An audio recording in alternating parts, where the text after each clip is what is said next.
আসসালামু আলাইকুম। আশা করি সবাই ভালো আছেন এবং সুস্থ আছেন। কমেন্টে জানাবেন সব কিছু ক্লিয়ার দেখা যাচ্ছে কিনা, কমেন্টে জানাবেন। মোস্ট ইম্পর্টেন্ট অনেকগুলো বিষয় নিয়ে আজকে আমরা আলোচনা করব। আমাদের সাথে অলরেডি অনেকেই জয়েন করেছেন। সব কিছু ক্লিয়ার কিনা কমেন্টে জানাবেন। কে বাংলাদেশের কোথায় থেকে আপনারা যুক্ত হয়েছেন কমেন্টে জানাবেন। জানতে চাই আপনাদের কমেন্টগুলো দেখতে চাই। আসসালামু আলাইকুম ভাইয়া। ওয়ালাইকুম আসসালাম। অলরেডি আপনারা অনেকেই জয়েন করেছেন, অনেকেই দেখতে পাচ্ছি। অনেকগুলো বিষয় নিয়ে আজকে আমাদেরকে আলোচনা করতে হবে। অলরেডি আমি দেখতে পাচ্ছি আমাদের অনেকেই আপনারা যুক্ত হয়েছেন। বাংলাদেশের কে কোথায় থেকে আপনারা জয়েন করেছেন কমেন্টে জানাবেন। অলরেডি অনেকেই যুক্ত করেছেন। রিপা পল যুক্ত হয়েছে, তাসলিমা স্বর্ণা যুক্ত হয়েছে, অর্লি চাকমাকে দেখতে পাচ্ছি। এবং অলরেডি অনেকেই আমাদের সাথে যুক্ত হয়েছেন। বাংলাদেশের কে কোথায় থেকে? আসসালামু আলাইকুম ভাইয়া, বলছেন রাশেদ হোসাইন। ওয়ালাইকুম আসসালাম ভাইয়া, কেমন আছেন? সিটিজি থেকে জয়েন করেছে আল তৌফিক মাহমুদ রিজবি, জয়েন করেছে from CTG. Rashed Hossain join করেছে, বাপ্পি কার ক্যাবি জয়েন করেছে, আর অনেকেই দেখতে পাচ্ছি। নিজামুদ্দিন জয়েন করেছে, সালাম আলাইকুম বলছেন অনেক।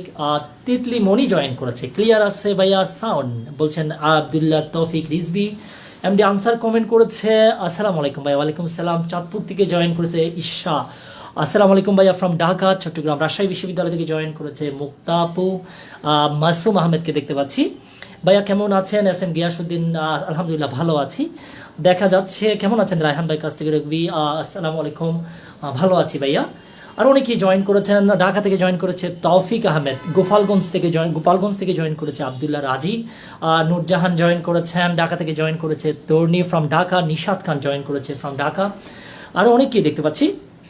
ঠাকুরগাঁও থেকে জয়েন করেছে মামুন আলী। আর অনেকেই আপনাদেরকে দেখতে পাচ্ছি, অনেকেই বাংলাদেশের অনেক জায়গা থেকে জয়েন করেছেন। আসসালামু আলাইকুম। আশা করি সবাই ভালো আছেন এবং সুস্থ আছেন। মোস্ট ইম্পর্টেন্ট ক্লাস অনেকদিন আগে থেকে আপনাদেরকে বলে আসছি, একটি সিপিসি ক্লাস আমাদের জন্য আমি নেব, কারণ সিপিসিতে অনেক সমস্যা। কি সমস্যা আমাদের? আমরা সিপিসিতে যখন সেকশন 158টি সেকশন যখন আমরা দেখি এবং 51টি অর্ডার যখন আমরা দেখি, তখন আমরা ভুলে যাই কোথায় কি আছে। আমরা ভুলে যাই এখানে কি 5% হবে, নাকি 25% হতে পারে, নাকি 30 ডেজ হবে, নাকি 60 ডেজ হবে, ইস্যু ফ্রেম কতদিনের মধ্যে করতে হবে, এই ধরনের অনেকগুলো বিষয়। ফাইন কি 500 টাকা আরোপ করবে, নাকি 10,000, নাকি 20,000? এখন মামলা হচ্ছে চূড়ান্ত শুনানি সময় আছে। চূড়ান্ত শুনানির পূর্বে কয়বার অ্যাডজার্নমেন্টের আদেশ আমরা পেতে পারি, ফ্রি কয়বার পেতে পারি, উইথ কস্ট কয়বার পেতে পারি, এক পক্ষ কয়বার করে দিতে পারে, এইসব প্রশ্নগুলো আমাদের মাথায় চলে আসে। আমাদের মাথা নেই, পরীক্ষার প্রশ্নে আমরা দেখতে পাই।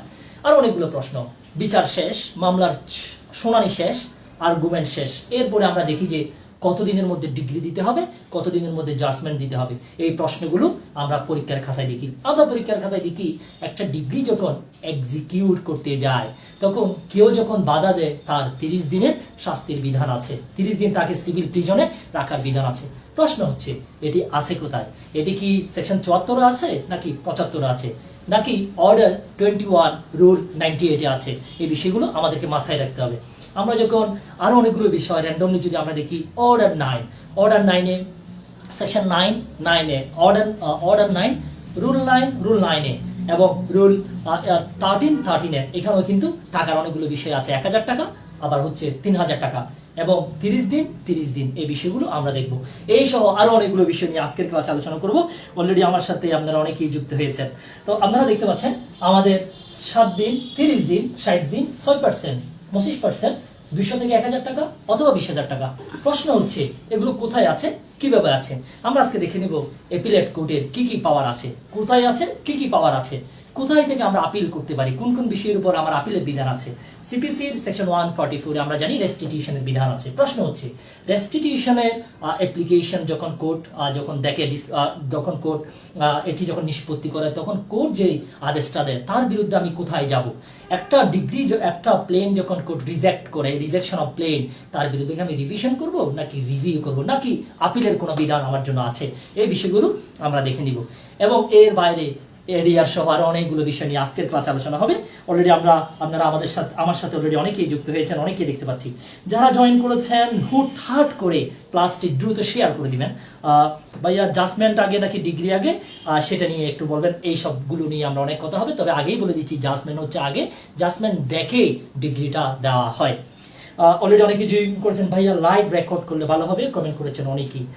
দ্রুত লাইভটি শেয়ার করে দিবেন। লাইভটি শেয়ার করার জন্য অনুরোধ জানাচ্ছি, জাস্ট আ রিকোয়েস্ট। সবাই আমি আশা করছি আপনারা দ্রুত লাইভটি শেয়ার করে দিবেন। আপনাদের অনেকেই আমার সাথে যুক্ত হয়েছেন, ঝিনাইদহ থেকে যুক্ত হয়েছেন, বাপ্পি মণ্ডল বলছেন, শুভকামনা ভাইয়া, থ্যাংক ইউ। ক্লাসে চলে যাই। ক্লাসে আজকে অনেকগুলো বিষয় নিয়ে আলোচনা করব, তাহলে একেবারেই শুরু থেকে আলোচনা করি। এতক্ষণ যা বলেছি একেবারেই বিজ্ঞাপন বলা যায় অথবা একেবারে ইন্ট্রোডাকশন বলা যায়। আজকের ক্লাসটাকে আমি দুইভাবে সামনে যাব। একটা হচ্ছে র্যান্ডমলি আলোচনা করব, আর একটা পার্টে আমি সিকোয়েন্স মেনটেন করে যাব। একটা টপিকের পরে আর একটা টপিকে আমি জাম্প করে করে সামনে চলে যাব, ঠিক আছে? আমি বেসিক্যালি যে বিষয়টা দেখবো সেটা হচ্ছে, দয়া করে সবাই জয়েন করুন। আচ্ছা, ওকে, অনেকেই জয়েন করেছেন, বন্ধুদেরকে মেনশন করে দিন এবং পোস্টটি আজকের লাইভটি শেয়ার করে দিন, ওকে? আচ্ছা, যাই হোক, প্রথমে আমরা দুই পার্টে আজকের আলোচনাটি করব। প্রথম পার্ট হচ্ছে আমরা মামলার যে স্টেজগুলো আছে, এই স্টেজের সাথে সাথে আমরা প্রিলিমিনারি কি কি প্রশ্ন আসতে পারে আমরা সেই বিষয়গুলো নিয়ে র্যান্ডমলি আলোচনা করে করে আমরা সামনে যাব, স্টেজগুলো থেকে শুরু করে, ঠিক আছে? এরপরে আমরা র্যান্ডমলি আলোচনা যে বিষয়গুলো আলোচনা করব, আমরা সেকশন 2 দেখে নিব। এরপর আমরা সেকশন 9 দেখে নিব, সুটস অফ সিভিল নেচার। আমরা দেখে নিব হচ্ছে রেস সাবজুডিস, আমরা দেখে নিব রেস জুডিকাটা। আমরা দেখে নিব সেকশন 16 থেকে স্টার্ট করে সেকশন 20, কোথায় আমি একটা মামলা ফাইল করব, কোন জায়গায় আমি ফাইল করব, আমি কি চকরিয়ায় ফাইল করব নাকি বাঁশখালী ফাইল করব, ঢাকায় ফাইল করব নাকি চট্টগ্রামে ফাইল করব, এই বিষয়গুলো আমরা দেখে নিব। এরপরে আমরা একটা মামলা যদি একটা কোর্ট থেকে যদি আরেকটা কোর্টে যদি ট্রান্সফার করতে চাই, আমাকে কিন্তু অ্যাপ্লিকেশন দায়ের করতে হবে। প্রশ্ন হচ্ছে, আমি কি ডিস্ট্রিক্ট জাজের কাছে অ্যাপ্লিকেশন করব নাকি হাইকোর্ট ডিভিশনের কাছে করব, এই বিষয়গুলো নিয়ে আমরা কথা বলবো সেকশন 22 থেকে স্টার্ট করে সেকশন 24-এ। এরপর আমরা জাম্প করে আরো সামনে চলে যাব, যে বিষয়গুলো হচ্ছে সেকশন 46-এ গিয়ে আমরা বিচারকের আদেশপত্র, যেটাকে বলা হয় প্রিসেপ্ট, এই বিষয়গুলো নিয়ে আমরা আলোচনা করব। দেন সেকশন 48-এর সাথে আমরা লিমিটেশন অ্যাক্টের সেকশন 182 এবং 183 আলোচনা করে আপনাদেরকে আমি বলবো একটা এক্সিকিউশনের অ্যাপ্লিকেশন কতদিনের মধ্যে আপনাকে করতে হবে। এই জায়গাটা থেকে মিনিমাম 10টা প্রশ্ন আসছে বিভিন্ন অ্যাডভোকেটশিপ এবং জুডিশিয়ারিতে। আমি পরীক্ষায় যেই সব জায়গা থেকে প্রশ্নগুলো বারবার করা হয় সেই সব জায়গাতে কিন্তু ফোকাস করব। র্যান্ডমলি আলোচনা করে মূল্যবান সময় সুযোগ কোনোটাই নষ্ট করতে আমি আগ্রহী মোটেও নয়। তাহলে যে বিষয়গুলো থেকে কিন্তু পরীক্ষায় প্রশ্ন করা হচ্ছে, আমি যদি প্রশ্নগুলো যদি দেখি, আমি দেখতে পাই যে সব জায়গা থেকে প্রশ্নগুলো করা, যে সব জায়গাগুলো থেকে প্রশ্ন করা হয়েছে এগুলো স্পষ্টভাবে দেখা যাচ্ছে। যেমন এই সেকশন 48 থেকে অসংখ্যবার প্রশ্ন করা হয়েছে। সুতরাং আজকের ক্লাসের একাংশ জুড়ে থাকবে সেকশন 48। এরপরে আমরা জাম্প করে সেকশন 48 থেকে আমরা চলে যাব সেকশন 51-এ, যেখানে আমরা দেখাবো কোন কোন বিষয়ে আমরা কি করতে পারবো, আমরা কোন কোন বিষয়ে কিভাবে একটা ডিগ্রি এক্সিকিউট করা যায়, যে 5টা ওয়ে আছে, এই বিষয়গুলো নিয়ে আমরা কথা বলবো। এরপরে এইসব জায়গাতে আমরা বলবো কোনো মহিলাকে অ্যারেস্ট করা যাবে না, কত টাকার জন্য, যদি 50 টাকার নিচে হয় সেই ক্ষেত্রে 6 সপ্তাহ, 50 টাকার উপরে যদি হয় সেই ক্ষেত্রে 6 মাসের ইমপ্রিজনমেন্টের বিধান আছে। আবার একই সাথে এখানে আমরা সেকশন 60-তে আমরা বলবো কোন কোন প্রপার্টি অ্যাটাচ করতে পারবেন, কোন কোন প্রপার্টি আপনি পারবেন না, সেই বিষয়গুলো নিয়ে কিন্তু আমরা এই জায়গায় কথা বলবো। এই জায়গা থেকে সেকশন 74 থেকে কিন্তু পরীক্ষায় প্রশ্নে চলে আসছে, সেটি হচ্ছে কেউ যদি ডিগ্রি জারিতে যদি বাধা দেওয়ার ট্রাই করে, সেই হোক কালা জাহাঙ্গীর, সেই হোক লাল জাহাঙ্গীর, সেই হোক লাল মিয়া, সেই হোক কালা মিয়া, সবারই আপনার শাস্তি হতে পারে। আপনার হচ্ছে 30 দিন পর্যন্ত সিভিল ইমপ্রিজনমেন্টের বিধান আছে। আমরা সেকশন 75-এ গিয়ে কোর্ট কোন কোন ক্ষেত্রে কমিশন ইস্যু করতে পারে, যেমন এখানে আমরা পাবো একজন উইটনেসকে এক্সামাইন করার জন্য, তারপর হচ্ছে পার্টিশন করার জন্য, একটা অ্যাকাউন্ট অ্যাডজাস্ট করার জন্য, লোকাল ইনভেস্টিগেশন করার জন্য কোর্ট কমিশন ইস্যু করতে পারে। এইসব বিষয়টা আলোচনা করার সময় আমরা অর্ডার 26-কে একটু দেখে আসবো। এরপরে আমরা যদি সামনে যাই, তাহলে যে বিষয়টা আমরা দেখবো সেটি হচ্ছে মোস্ট ইম্পর্টেন্ট যে বিষয়টা আছে, সেটা হচ্ছে 79, 80 এবং 81। এই জায়গায় আমরা বলবো রাষ্ট্রের বিরুদ্ধে যদি আমরা একটা মামলা করতে চাই, সেই ক্ষেত্রে রাষ্ট্রকে 2 মাসের একটা নোটিশ আমাকে দিতে হবে মামলা ফাইলিং এর আগে। বিফোর ইনস্টিটিউশন অফ সুট, আমাকে মোকদ্দমা ফাইলিং এর আগে রাষ্ট্রকে 2 মাস সময় দিতে হবে। যদি রাষ্ট্রকে আমি 2 মাস সময় না দিই, সেই ক্ষেত্রে ফর ফাইলিং রিটেন স্টেটমেন্ট রাষ্ট্র কিন্তু 3 মাস সময় পাবে। এই বিষয়গুলো নিয়ে আমরা এই জায়গায় আলোচনা করব, 2 মাস এবং 3 মাস, ঠিক আছে? আচ্ছা, এরপর আমরা আরো একটু সামনে যদি যাই, এখানে আমরা 88 আমরা ইন্টারপ্লেডার স্যুট নিয়ে কথা বলবো, ঠিক আছে? এটা বলার সময় আমরা অর্ডার 35 নিয়ে অনেক কথাবার্তা আপনাদেরকে আমি শোনাবো, ওকে? আর 75 আলোচনা করার সময় আমরা অর্ডার 26 নিয়ে অনেক কথাবার্তা আমরা বলবো। এরপরে আরেকটু যদি সামনে চলে যাই, আমরা দেখবো হচ্ছে সেকশন 96-এ হচ্ছে কোন কোন ক্ষেত্রে আমি আপিলের বিধান আছে, কোন কোন ডিগ্রির এগেইনস্ট আমি আপিল করতে পারবো, সেই বিষয়গুলো দেখবো হচ্ছে 96-এ, যেখানে বলা আছে প্রত্যেকটা ডিগ্রির এগেইনস্টে আপনি আপিল করতে পারবেন, ঠিক আছে? তবে কয়েকটা ক্ষেত্রে আপনি আপিল করতে পারবেন না। যেমন যদি আপনার এসআরএক্টে সেকশন 9-এ যদি কোনো ডিগ্রি দেয় তার এগেইনস্টে কিন্তু কি করা যাবে না, আপিল করা যাবে না। আপনার স্মল কজেস কোর্ট যদি কোনো রায় দেয় তার বিরুদ্ধে আপনি আপিল করতে পারবেন না। আর আপনাদের কনসেন্টের ভিত্তিতে যেটাকে আমরা বলি কম্প্রোমাইজ ডিগ্রি, তার এগেইনস্টে কিন্তু আপনি আপিল করতে পারবেন না। এই বিষয়গুলো নিয়ে আমরা 96-এ অনেক আলোচনা করব। এই 96 আলোচনা করে আমরা জাম্প করে চলে যাব হচ্ছে সেকশন 104-এ। 104-এ বলা আছে আমি কোন কোন ক্ষেত্রে কোন অর্ডারের এগেইনস্টে আমি আপিল করতে পারবো, যেখানে আমরা অনেকগুলো অর্ডারের নাম পড়বো, যার মধ্যে অর্ডার 43 রুল 1-এর মধ্যে একটা লম্বা তালিকা আছে। এই তালিকার বিষয়গুলো আমরা এখানে আলোচনায় আনবো এবং একই সাথে সেকশন 35 এবং 35-এর এতে যদি কোনো কোর্ট যদি কোনো অর্ডার দেয় তার এগেইনস্টে কিন্তু আপিল করার বিধান আছে, সেই সব অর্ডারের এগেইনস্টে এই বিষয়গুলো নিয়ে আমরা আপিল করব, এই কথা বলবো। এই এপিলের যে বিষয়টা, যখন আমরা একটা আপিল করব এপিলেট কোর্টের কি কি পাওয়ার আছে আমরা সেকশন 107-এ সেই বিষয়গুলো নিয়ে আমরা কথা বলবো। এপিলেট কোর্ট কি কি করতে পারে যখন একটা ডিগ্রির এগেইনস্টে আপিল অথবা একটা অর্ডারের এগেইনস্টে আপিল যখন আমি এপিলেট কোর্টে করব, এপিলেট কোর্ট কি কি পাওয়ার সেখানে এক্সারসাইজ করতে পারে, এই বিষয়গুলো একেবারেই সুন্দর করে বলা আছে সেকশন 107-এ। সেখানে বলা হচ্ছে এপিলেট কোর্ট একটা মামলা ফাইনালি ডিসপোজ করতে পারে, নতুন করে ইস্যু ফ্রেম করতে পারে বা এভিডেন্স কালেক্ট করতে পারে। এপিলেট কোর্টের এভিডেন্স কালেক্ট করার ক্ষমতা আছে। এই বিষয়গুলো পড়ার সময় আমরা চলে যাব অর্ডার 41। অর্ডার 41-এ গিয়ে আমরা এই জায়গায় আরো অনেকগুলো আপনার হচ্ছে রুল আমাদেরকে দেখে নিতে হবে, ঠিক আছে। যেমন আপনার হচ্ছে এপিলেট কোর্ট এডিশনাল এভিডেন্স নিতে পারে, এটা যেমন 107-এ বলা আছে, এটা ঠিক একইভাবে অর্ডার 41-এর রুল 27-ও বলা আছে। আপনার হচ্ছে সিভিল কোর্টের এপিলেট কোর্ট যেটি আছে সেটি আপনার কোনো একটা আপিল নিষ্পত্তি করার সময় সে কিন্তু অতিরিক্ত সাক্ষ্য নিতে পারবে এবং সেখানে 23-তে বলা আছে সেই মামলা রিমান্ডে পাঠাতে পারবে, বা রিমান্ডের বিষয়টা হচ্ছে আগের কোর্ট যে কোর্টটা বিচার করেছে তার কাছে আবার পাঠাতে পারবে বিচার করার জন্য। ওকে, তাহলে এই বিষয়টা আমরা আলোচনা করব। দেন এখান থেকে জাম্প করে আমরা সরাসরি চলে যাব হচ্ছে সেকশন 113, 114 এবং হচ্ছে 115।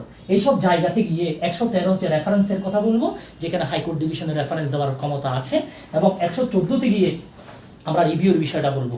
একেবারেই শেষে আমরা বলবো হচ্ছে রিভিশনে গিয়ে আমি আপনাদেরকে দেখাবো কিভাবে সেকেন্ড ডিভিশনের বিধানটা 115 এর সাবসেকশন 4-এ বলা হয়েছে। এগুলো নিয়ে আমি বিস্তারিত আলোচনা করব, যেখানে leave to revision, leave for revision এবং সেকেন্ড রিভিশনের ক্ষমতা কার কার আছে, তারা কিভাবে প্রয়োগ করে, অর্ডার এগেইনস্টে আমি কোথায় রিভিশনের জন্য অ্যাপ্লিকেশন করব এবং ডিগ্রির এগেইনস্টে আমি কোথায় অ্যাপ্লিকেশন করব, সেই বিষয়গুলো নিয়ে এই জায়গায় বিস্তারিত কথা আপনাদের সাথে হতে যাচ্ছে। এরপরে আমরা সেকশন 122-তে বলবো সুপ্রিম কোর্টের রুল ফ্রেম করার ক্ষমতা আছে, রুল ফ্রেম করতে পারবে। আমরা সিপিসি-কে দুই ভাগ করতে পারি, একটা হচ্ছে সেকশনের পার্ট আর একটা হচ্ছে অর্ডারের পার্ট। অর্ডারের পার্ট যদি পরিবর্তন করতে চান সেটি আপনার হচ্ছে পার্লামেন্টের দরকার নেই, সেটি পারবে হচ্ছে সুপ্রিম কোর্ট পারবে। এই সুপ্রিম কোর্ট এটা করার জন্য, রুল ফ্রেম করার জন্য সুপ্রিম কোর্টের 123-তে একটা হচ্ছে আমরা রুল কমিটি গঠন করতে পারে। রুল কমিটিতে 6 জন সদস্য আছেন, কারা কারা আছেন এই বিষয়ে একটু পরে আপনাদের সাথে কথা হবে। 122-এ আমি যখন রুল ফ্রেম করব সেটা কিন্তু কার্যকর হবে। 126-এ বলা আছে রাষ্ট্রপতি যদি সেটাতে অ্যাপ্রুভাল দেয়, ঠিক আছে। আমি কেন জানি মনে হচ্ছে জরিনা সকিনা যারা আছেন অনেকেই কিন্তু এখনো লাইভটি শেয়ার করেননি। বিষয়টি আমার হার্ট ব্লিড করে, হার্ট ব্লিড মানে হৃদয়ে রক্তকরণ। বিষয়টি বলা হয়েছিল মুহিউদ্দিন ফারুকী মামলায়, বলা হয়েছিল রক্তকরণ হয়েছে। তো আপনারা যদি লাইভ শেয়ার না করেন, আমারও যদি হৃদয়ে রক্তকরণ হয়ে যায়, আসলে আমারও করার কিছু থাকবে না। আচ্ছা, যাই হোক, আমরা এখানে চলে আসি 126। এই জায়গায় অনেক কথাবার্তা বলার পরে আমরা সরাসরি চলে যাব হচ্ছে আপনার সেকশন 144-এ, যেখানে আমি রেস্টিটিউশনের বিষয় নিয়ে অনেক কথাবার্তা বললাম। অ্যাপ্লিকেশন ফর রেস্টিটিউশন, একটা ডিগ্রি হয়েছে, একটা আদেশ হয়েছে আমাকে বিল্ডিং থেকে উচ্ছেদ করা হোক। আমাকে খালা জাহাঙ্গীর বিল্ডিং থেকে উচ্ছেদ করে দিল কোর্টের ডিগ্রি নিয়ে, কোর্টের আদেশ নিয়ে। ও মাই গড, আমি চলে গেলাম এপিলেট কোর্টে। এপিলেট কোর্ট বললো, ও এটা কি হলো, ট্রায়াল কোর্ট তুমি এটা কি করেছো, এভাবে তো উচ্ছেদ করা যাবে না, ঠিক আছে, কারণ এটা রায়হানই পাবে জায়গাটা আমি পাবো, এটা খালা জাহাঙ্গীর পাবে না। তখন এপিলেট কোর্ট কি করলো, ডিগ্রিটাকে রিভার্স করে দিল। সেই ক্ষেত্রে তাহলে ডিগ্রিটা রিভার্স করলো, ভালো কথা, কিন্তু আমার তো অনেক লস হয়ে গেল না, কারণ অলরেডি খালা জাহাঙ্গীর আমার বিল্ডিং কিন্তু ভেঙে দিয়েছে। তাহলে আমার যে ক্ষতিটা হয়েছে, এই ক্ষতিটার জন্য আমি আবার যে কোর্ট বিচার করেছিল সেই কোর্টে একটা অ্যাপ্লিকেশন দিতে পারবো, যে অ্যাপ্লিকেশনের নাম হচ্ছে অ্যাপ্লিকেশন ফর রেস্টিটিউশন। এটা নিয়ে আমরা 144-এ পড়বো। 144-এ যখন আমি রেস্টিটিউশনের যখন কোনো অ্যাপ্লিকেশন করব, কোর্ট সেক্ষেত্রে কিন্তু একটা আদেশ দিবে। এই আদেশটাও কিন্তু সেকশন 2-এর সাবসেকশন 2-তে বলা হচ্ছে আপনার 144-এ কোর্ট যে আদেশটা দিবে সেটাও কিন্তু ওয়ান কাইন্ড অফ ডিগ্রি। ওকে, এই বিষয়টা নিয়ে আমরা কথা বলবো। এরপর আমি চলে যাবো হচ্ছে সেকশন 153-তে, যেখানে 151 নিয়ে আলোচনা করব, ইনহেরেন্ট পাওয়ার অফ কোর্ট, কোর্টের সহজাত ক্ষমতা আছে ন্যায় বিচারের স্বার্থে, অথবা এই সিপিসির অধীনে যদি কোনো অপব্যবহার মিসইউজ যেন না হয় সেটাকে প্রতিরোধ করার জন্য কোর্ট সহজাত ক্ষমতা এক্সারসাইজ করতে পারবে। আপনারা 151-এ কিন্তু হাইকোর্ট ডিভিশন নয়, সকল সিভিল কোর্টের এই ক্ষমতা আছে, কিন্তু আমরা পরীক্ষার খাতায় দাগাবো হাইকোর্ট কেন? কারণ আমরা সিআরপিসির 561 দেখেছিলাম হাইকোর্ট ডিভিশনের ইনহেরেন্ট ক্ষমতা আছে, এটা আমরা দেখেছিলাম সিআরপিসির সেকশন 561। আর যদি কনস্টিটিউশনে দেখি আমরা সেখানে দেখবো complete justice, to do complete justice, complete justice করার জন্য আপনার হচ্ছে সুপ্রিম কোর্টের যে ক্ষমতাটা আমরা আর্টিকেল 104-এ আমরা দেখেছি। আমরা সেদিকে না যাই, কারণ হাঁটার সময় সকিনা জরিনা সবাইকে যদি দেখে দেখে সামনে যাই তাহলে পথ কিন্তু শেষ হবে না, আমরা সোজা পথে চলে যাই, আমরা চলে আসি সিপিসিতে। আচ্ছা, এখন 151 ইনহেরেন্ট পাওয়ারের পরে আমরা চলে যাবো হচ্ছে 154-এ। একটা জাজমেন্ট দিয়েছি, একটা ডিগ্রি দিয়েছি, জরিনার জায়গায় লিখে দিয়েছি সকিনার নাম, ভুল হয়েছে, ক্লারিক্যাল মিস্টেক হয়েছে, ক্লার্ক বা কেরানি বা ক্লার্ক যে ভুলটা করে তার নাম হচ্ছে ক্লারিক্যাল মিস্টেক। ক্লারিক্যাল মিস্টেক হলে 152-তে আমি একটা অ্যাপ্লিকেশন দিয়ে সেটা কারেকশন করে আমি নিতে পারি। ওকে, এরপর আমরা আপনাদেরকে দেখাবো সেকশন 153-তে কি কি বিষয় আছে। জেনারেল অ্যামেন্ডমেন্ট, আমি একটা অ্যাপ্লিকেশন দিয়েছি, অ্যাপ্লিকেশন ভুল হয়েছে, সেক্ষেত্রে আমি 153-তে দরখাস্ত দিতে পারি। এখন সংশোধনের ক্ষেত্রে দুটা বিষয় আছে, যদি আমার আর্জিতে ভুল হয় বা আর্জি জবাব ভুল হয় সেক্ষেত্রে একটা বিধান, কিন্তু যদি অ্যাপ্লিকেশন ভুল হয় সেক্ষেত্রে বিধান কিন্তু আরেকটা।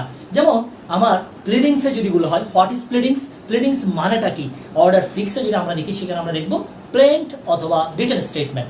রিটার্ন স্টেটমেন্ট অথবা প্লেন্টে যদি ভুল হয় সেক্ষেত্রে আমাকে অ্যাপ্লিকেশনটা করতে হবে অর্ডার 6 রুল 17। এই বিষয়টা নিয়ে আমি একটু পরে আপনাদের অনেক বিস্তারিত কথা বলবো, আপাতত সেদিকে না যাই, এই জায়গায় এসে আমরা ক্লাসের দ্বিতীয় পার্টটা শেষ করবো। ঠিক আছে, এটা হচ্ছে ক্লাসের আজকে দ্বিতীয় পার্ট। এখন আলোচনা করবো প্রথম পার্ট। আমার কেন জানি মনে হচ্ছে প্রথম পার্ট নিয়েই অনেকগুলো ক্লাস হয়ে যাবে, অনেকক্ষণ সময় চলে যাবে, রাত শেষ হবে, কিন্তু সিপিসি শেষ করতে পারবো কিনা এটা নিয়ে আমি অনেক ডাউটে আছি। আচ্ছা, যাই হোক, আজকে যে সিপিসির আমরা যদি এটাকে বলি সিপিসি নিয়ে ওয়াস মাহফিল শুরু হয় হচ্ছে আপনার তাও দুপুর থেকে রাতের 12টা। কেন জানি মনে হচ্ছে সিপিসি আমি যদি ক্লাসটা শুরু করতে চাই, কেন জানি মনে হচ্ছে গড়ির কাঁটা ঘুরতে থাকবে, আমি সাবকনসিয়াস মাইন্ডে কিন্তু ক্লাস নিয়ে সামনে চলে যাব। দেখি শুরু করি কতটুকু পারি। অলরেডি আমার সাথে আপনারা অনেকেই জয়েন করেছেন, অনেকেই দেখতে পাচ্ছি, কিন্তু অনেকে আমার হৃদয়ে হার্ট ব্রিডস, মানে আমার হৃদয়ে রক্তক্ষরণের জন্য অনেকেই দায়ী। কেন? কারণ অনেকে লাইভটি এখনো শেয়ার করেনি। লাইভটি দ্রুত শেয়ার করে দিবেন। অলরেডি অনেকেই জয়েন করেছেন। সাইরা তরি জয়েন করেছে আমাদের সাথে, রেসবি আক্তার জয়েন করেছে, এরপরে আমরা আরও অনেকেই জয়েন করেছে, অনেকেই দেখতে পাচ্ছি, অনেকেই কমেন্ট করেছেন। হৃদয়ের যে কাছের ফ্রেন্ড যারা আছে, আমাদের অনেক ফ্রেন্ড আছে, জরিনা, সকিনা, তারপরে হচ্ছে মর্জিনা, সবাইকে অনেকেই মেনশন দিয়েছেন। এবারে আচ্ছা, অনেকগুলো কমেন্ট দেখতে পাচ্ছি, আপনারা অনেকেই হয়তো লাইভটি এতক্ষণে শেয়ার করে দিয়েছেন। আচ্ছা, ক্লাস শুরুর আগে একটি কথা আমি সবসময় বলি, সেটা হচ্ছে ল হবে মাথায় নট খাতায়। সবসময় দেখি আপনার হচ্ছে আমরা অলওয়েজ লটাকে লিখতে থাকি। ম্যাথ ল হবে মাথায় নট খাতায়, সেম ম্যাথ হবে মাথায় নট খাতায়। কিছু কিছু ম্যাথ আমাদেরকে করতে হবে মাথার মধ্যে। যেমন একটা ত্রিভুজের মধ্যে যদি দুইটা বাহু যদি সমান হয়, তাদের বিপরীত কোণ দুটোও কিন্তু সমান হয়ে যাবে। এই বিষয়গুলো তো একটু মাথায় রাখতে হবে। একটা ত্রিভুজের 3 বাহু সমান 180, একটা চতুর্ভুজের 4 বাহু সমান 360। এই বিষয়গুলো তো মাথায় রেখে দিতে হবে। কিছু সব যদি খাতায় রেখে দিই তাহলে তো জরিনার জীবনে আসবে না। আচ্ছা, এবারে আমরা ক্লাসে ফিরে যাই। আজকের ক্লাসের যে প্রথম পার্টটা সেটি এখন আলোচনা করিনি। আগে বলেছি দ্বিতীয় পার্টটার হেডলাইন বলেছি, এবার প্রথম পার্ট নিয়ে বিস্তারিত আলোচনা শুরু করব। ঠিক আছে, অলরেডি আমার সাথে আপনারা অনেকেই জয়েন করেছেন, অনেকেই দেখতে পাচ্ছি, অনেকে লাইভটি শেয়ার করে দিয়েছেন। ওকে,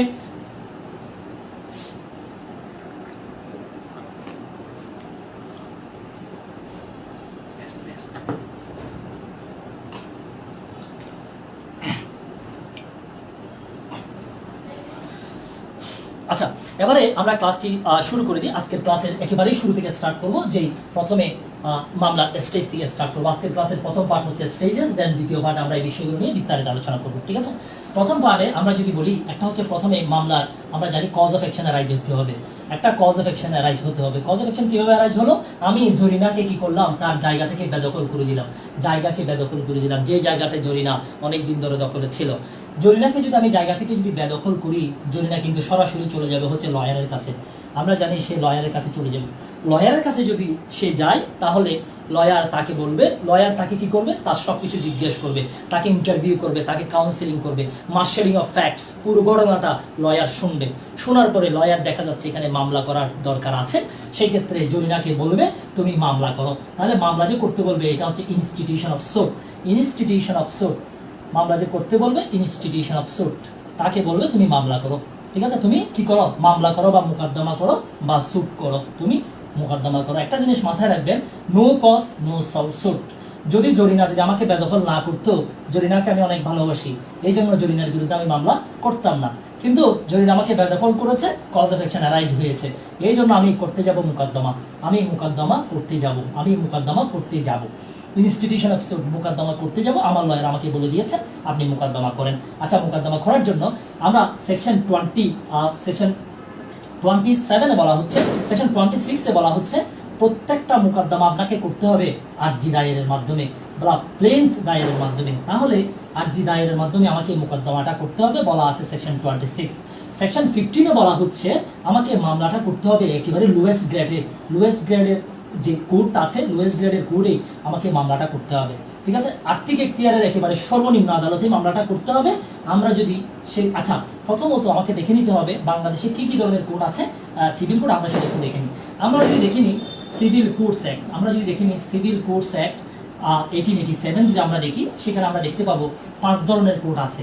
একটা হচ্ছে আমরা district জাজের court, court of district জাজ, কোড অফ এডিশনাল ডিস্ট্রিক্ট জাজ, কোড অফ জয়েন্ট ডিস্ট্রিক্ট জাজ, code of assistant senior assistant জাজ, কোড অফ অ্যাসিস্ট্যান্ট জাজ। ঠিক আছে, 5 ধরনের সিভিল কোড আছে। বলা হচ্ছে ধারা 3 বলা হচ্ছে সিভিল কোডস অ্যাক্ট 1887 3 বলা হচ্ছে 5 ধরনের কোড আছে। এই 5 ধরনের কোড আছে, এই 5 ধরনের কোডের মধ্যে মূলত এই 3 ধরনের কোডের মধ্যে আপনি মামলা করতে পারবেন। আপনি জয়েন্ট ডিস্ট্রিক্ট জাজের কোডে মামলা করতে পারবেন, আপনি সিনিয়র অ্যাসিস্ট্যান্ট জাজের কোডে মামলা করতে পারবেন, আপনি অ্যাসিস্ট্যান্ট জাজের কোডে মামলা করতে পারবেন। এখন জরিনা আমাকে যে বেদখল করে দিল, আমার জায়গার মূল্যমান ভ্যালুয়েশন কতটুকু এটা আমাকে আগে একটু জানতে হবে। এটার মূল্য কতটুকু? এটার মূল্য হইতে পারে 2 লাখ, এটার মূল্য হতে পারে 10 লাখ, এটার মূল্যমান হতে পারে 15 লাখ, যা হয় আর কি। এখন সেকশন 15 বলা হচ্ছে মূল্যমান দেখে আপনি মামলাটা একেবারে লোয়েস্ট গ্রেডের কোডে মামলাটা আপনি দায়ের করতে হবে। আপনাকে মামলা দায়ের নয়, প্লেন দায়ের করবো, আমি প্লেন দায়ের করবো। সেকশন 26 বলা হচ্ছে আমি মামলাটা দায়ের করতে হবে আমাকে প্লেন দায়েরের মাধ্যমে, প্লেন দায়েরের মাধ্যমে করতে হবে লোয়েস্ট গ্রেডের যে কোড, একেবারে লোয়েস্ট গ্রেড। ঠিক আছে, আমি সেখানে মামলাটা করব। আচ্ছা, তাহলে আমাকে দেখে নিতে হবে এখানের মধ্যে কার ক্ষমতা কতটুকু। আগে আমরা 2020 সালে একটা অ্যামেন্ডমেন্ট চলে আসছে এবং অলরেডি সেটা এক্সিকিউশনের পথে আছে, এক্সিকিউশনের অন দ্য ওয়ে, এক্সিকিউশনের পথে আছে। আমরা সেদিকে না গিয়ে আগের অবস্থাটা দেখে নিই। আগে যে মামলাটার মূল্যমান 2 লাখ টাকা পর্যন্ত, সেটি আমরা সহকারী জজ আদালতের কোর্টে আমরা করতাম। যেটির মূল্যমান আপনার হচ্ছে 2 থেকে 4 লাখ পর্যন্ত, 2 থেকে 4 লাখ পর্যন্ত, সেটি আমরা সিনিয়র সহকারী জাজের আদালতে আমরা করতাম। যেটির মূল্যমান 4 লাখের উপরে আমরা সেটি জয়েন্ট ডিস্ট্রিক্ট জাজ কোর্টে আমরা মামলাটা করতাম। কিন্তু রিসেন্টলি যে অ্যামেন্ডমেন্টটা নিয়ে আসা হয়েছে, সেখানে আমরা দেখতে পাচ্ছি এই 2 লাখের জায়গায় আনা হয়েছে 15 লাখ এবং 4 লাখের জায়গায় আনা হয়েছে 25 লাখ। ঠিক আছে, 25 লাখ, যেটি 2021 সালে সংশোধনের মাধ্যমে আনা হয়েছে এবং শীঘ্রই কিন্তু এটি কার্যকর হতে যাচ্ছে। ওকে, এখন আমার জায়গার মূল্যমান যদি হয়, ঠিক আছে, 15 লাখ, সেক্ষেত্রে আমি মামলাটা করবো সহকারী জজ আদালতে। যদি মামলাটার মূল্যমান যদি হয় 15,20,000 টাকা, আমি করব সিনিয়র সহকারী জজ আদালতে। মামলাটার মূল্যমান যদি হয় 25, আমি সেই ক্ষেত্রেও কিন্তু মামলাটা করব জয়েন্ট ডিস্ট্রিক্ট জাজ কোর্টে। যদি হয় 25 লাখ, না যদি 25 লাখ হয় আমি সহকারী জাজ, যদি 25 লাখ 1 টাকা হয়, 25 লাখের উপরে যা হয় আমি মামলাটা করব যুগ্ম জেলা জজ আদালতে। তাহলে এই 3টা কোর্ট হচ্ছে অরিজিনাল মামলা ফাইল করার কোর্ট। এখানে প্রথমেই মামলা আমরা স্টার্ট করি। এখানে অরিজিনাল মামলা নেওয়ার এখতিয়ার কোর্ট অফ ডিস্ট্রিক্ট জাজের নেই, কোর্ট অফ এডিশনাল ডিস্ট্রিক্ট জাজের সেই বিষয়টি নেই। কোর্ট যে 5 প্রকার, গত জুডিশিয়ারিতে প্রশ্ন ছিল বা 13তম জুডিশিয়ারি রিটার্ন প্রশ্ন ছিল হচ্ছে বাংলাদেশে কয় ধরনের সিভিল কোর্ট আছে। আনসার করার সময় লিখতে হবে according to section 3 of civil courts act, comma, অনেকে ড্যাশ দিয়ে দেয়, কমা 1887, 5 kind of code. Number 1, the code of district judge, the code of additional district judge, the code of joint district judge, the code of assistant আমরা হচ্ছে senior assistant জাজ, the code of assistant জাজ। 5 ধরনের code আছে। তাহলে section 15 বলা হচ্ছে lowest grade আমাকে মামলাটা করতে হবে। তাহলে সেই বিষয়টা বলা আছে সেকশন 15-তে। ওকে, সেকশন 15-তে সেই বিষয়টা বলা আছে। সেকশন 15 যেহেতু আসছে, এই জায়গায় আরেকটা বিষয় বলে দিই, সেটা হচ্ছে 16 থেকে আমরা যদি ধারা 20 পর্যন্ত দেখে নিই, এখানে বলা আছে মামলাটা আমি কোথায় করব। ঠিক আছে, কোন জায়গায় করব এই বিষয়গুলো এখানে আমরা পাবো। 16তে বলা হচ্ছে যেখানে সাবজেক্ট ম্যাটার অবস্থিত সেখানে আপনি মামলা করবেন। জায়গাটা অবস্থিত হচ্ছে সাতকানিয়া মামলা করব। ঢাকায় অবস্থিত, তাহলে ওই কোর্টের অধীনে আমি মামলাটা করব। 17তে বলা হচ্ছে একটা জায়গা দুইটা কোর্টের অধীনে অবস্থিত, তাহলে জায়গাটা পড়ছে সীমান্তে, কিছু এখানে কিছু এখানে, তাহলে আপনি যে কোনো একটা মামলা করতে পারবেন। আর একটা বিষয় দেখলাম সেটা হচ্ছে আসলে আনসার্টেন হয়ে গেছে। কেন? কারণ এখানে নদী ভাঙ্গন হয়ে গেছে। নদী ভাঙ্গন হওয়ার ফলে বোঝা যাচ্ছে না আসলে কি এটা বরিশালে নাকি ভুলাই, অনেক সমস্যা হয়ে গেছে। সেক্ষেত্রে যে কোনো একটাতে মামলা করতে পারবেন। ঠিক আছে, এরপর 19 এবং 20 যদি দেখেন, এক্ষেত্রে আমার হচ্ছে যদি ইমুভেবল প্রপার্টি হয়, ক্ষতিপূরণের মামলা হয়, সেই ক্ষেত্রে যেখানে বিবাদী বসবাস করে অথবা যেখানে কজ অফ অ্যাকশন আরাইজ হয় সেখানে আপনি মামলাগুলো করতে পারবেন। এখানে বিস্তারিত বিষয়গুলো বলা আছে, আমরা সেদিকে না যাই। তাহলে আমি মামলা ফাইল করার বিষয়টা দেখলাম সেকশন 26 এবং 15 এবং 16 থেকে 20। ওকে, এরপরে আমরা চলে যাব হচ্ছে তাহলে মামলা ফাইল করলাম হচ্ছে প্লেন্টের মাধ্যমে। ঠিক আছে, মামলা ফাইল করার বিষয়ে আমরা যদি অর্ডার 4 দেখে নিই, এই অর্ডার 4-এ কিছু বিষয় বলা আছে। মামলা ফাইল করার সময় এখানে কিছু ফি আছে, ফিগুলো আমাকে দিতে হবে। ঠিক আছে, কারণ আমার টাকা নিয়ে কিন্তু সামান দেওয়া হবে, আমার অপরপক্ষকে কিন্তু সামান দেওয়া হবে আমার টাকা নিয়ে, এবং যেখানে কোর্ট ফি যেগুলো আছে এগুলোও দেওয়া হবে।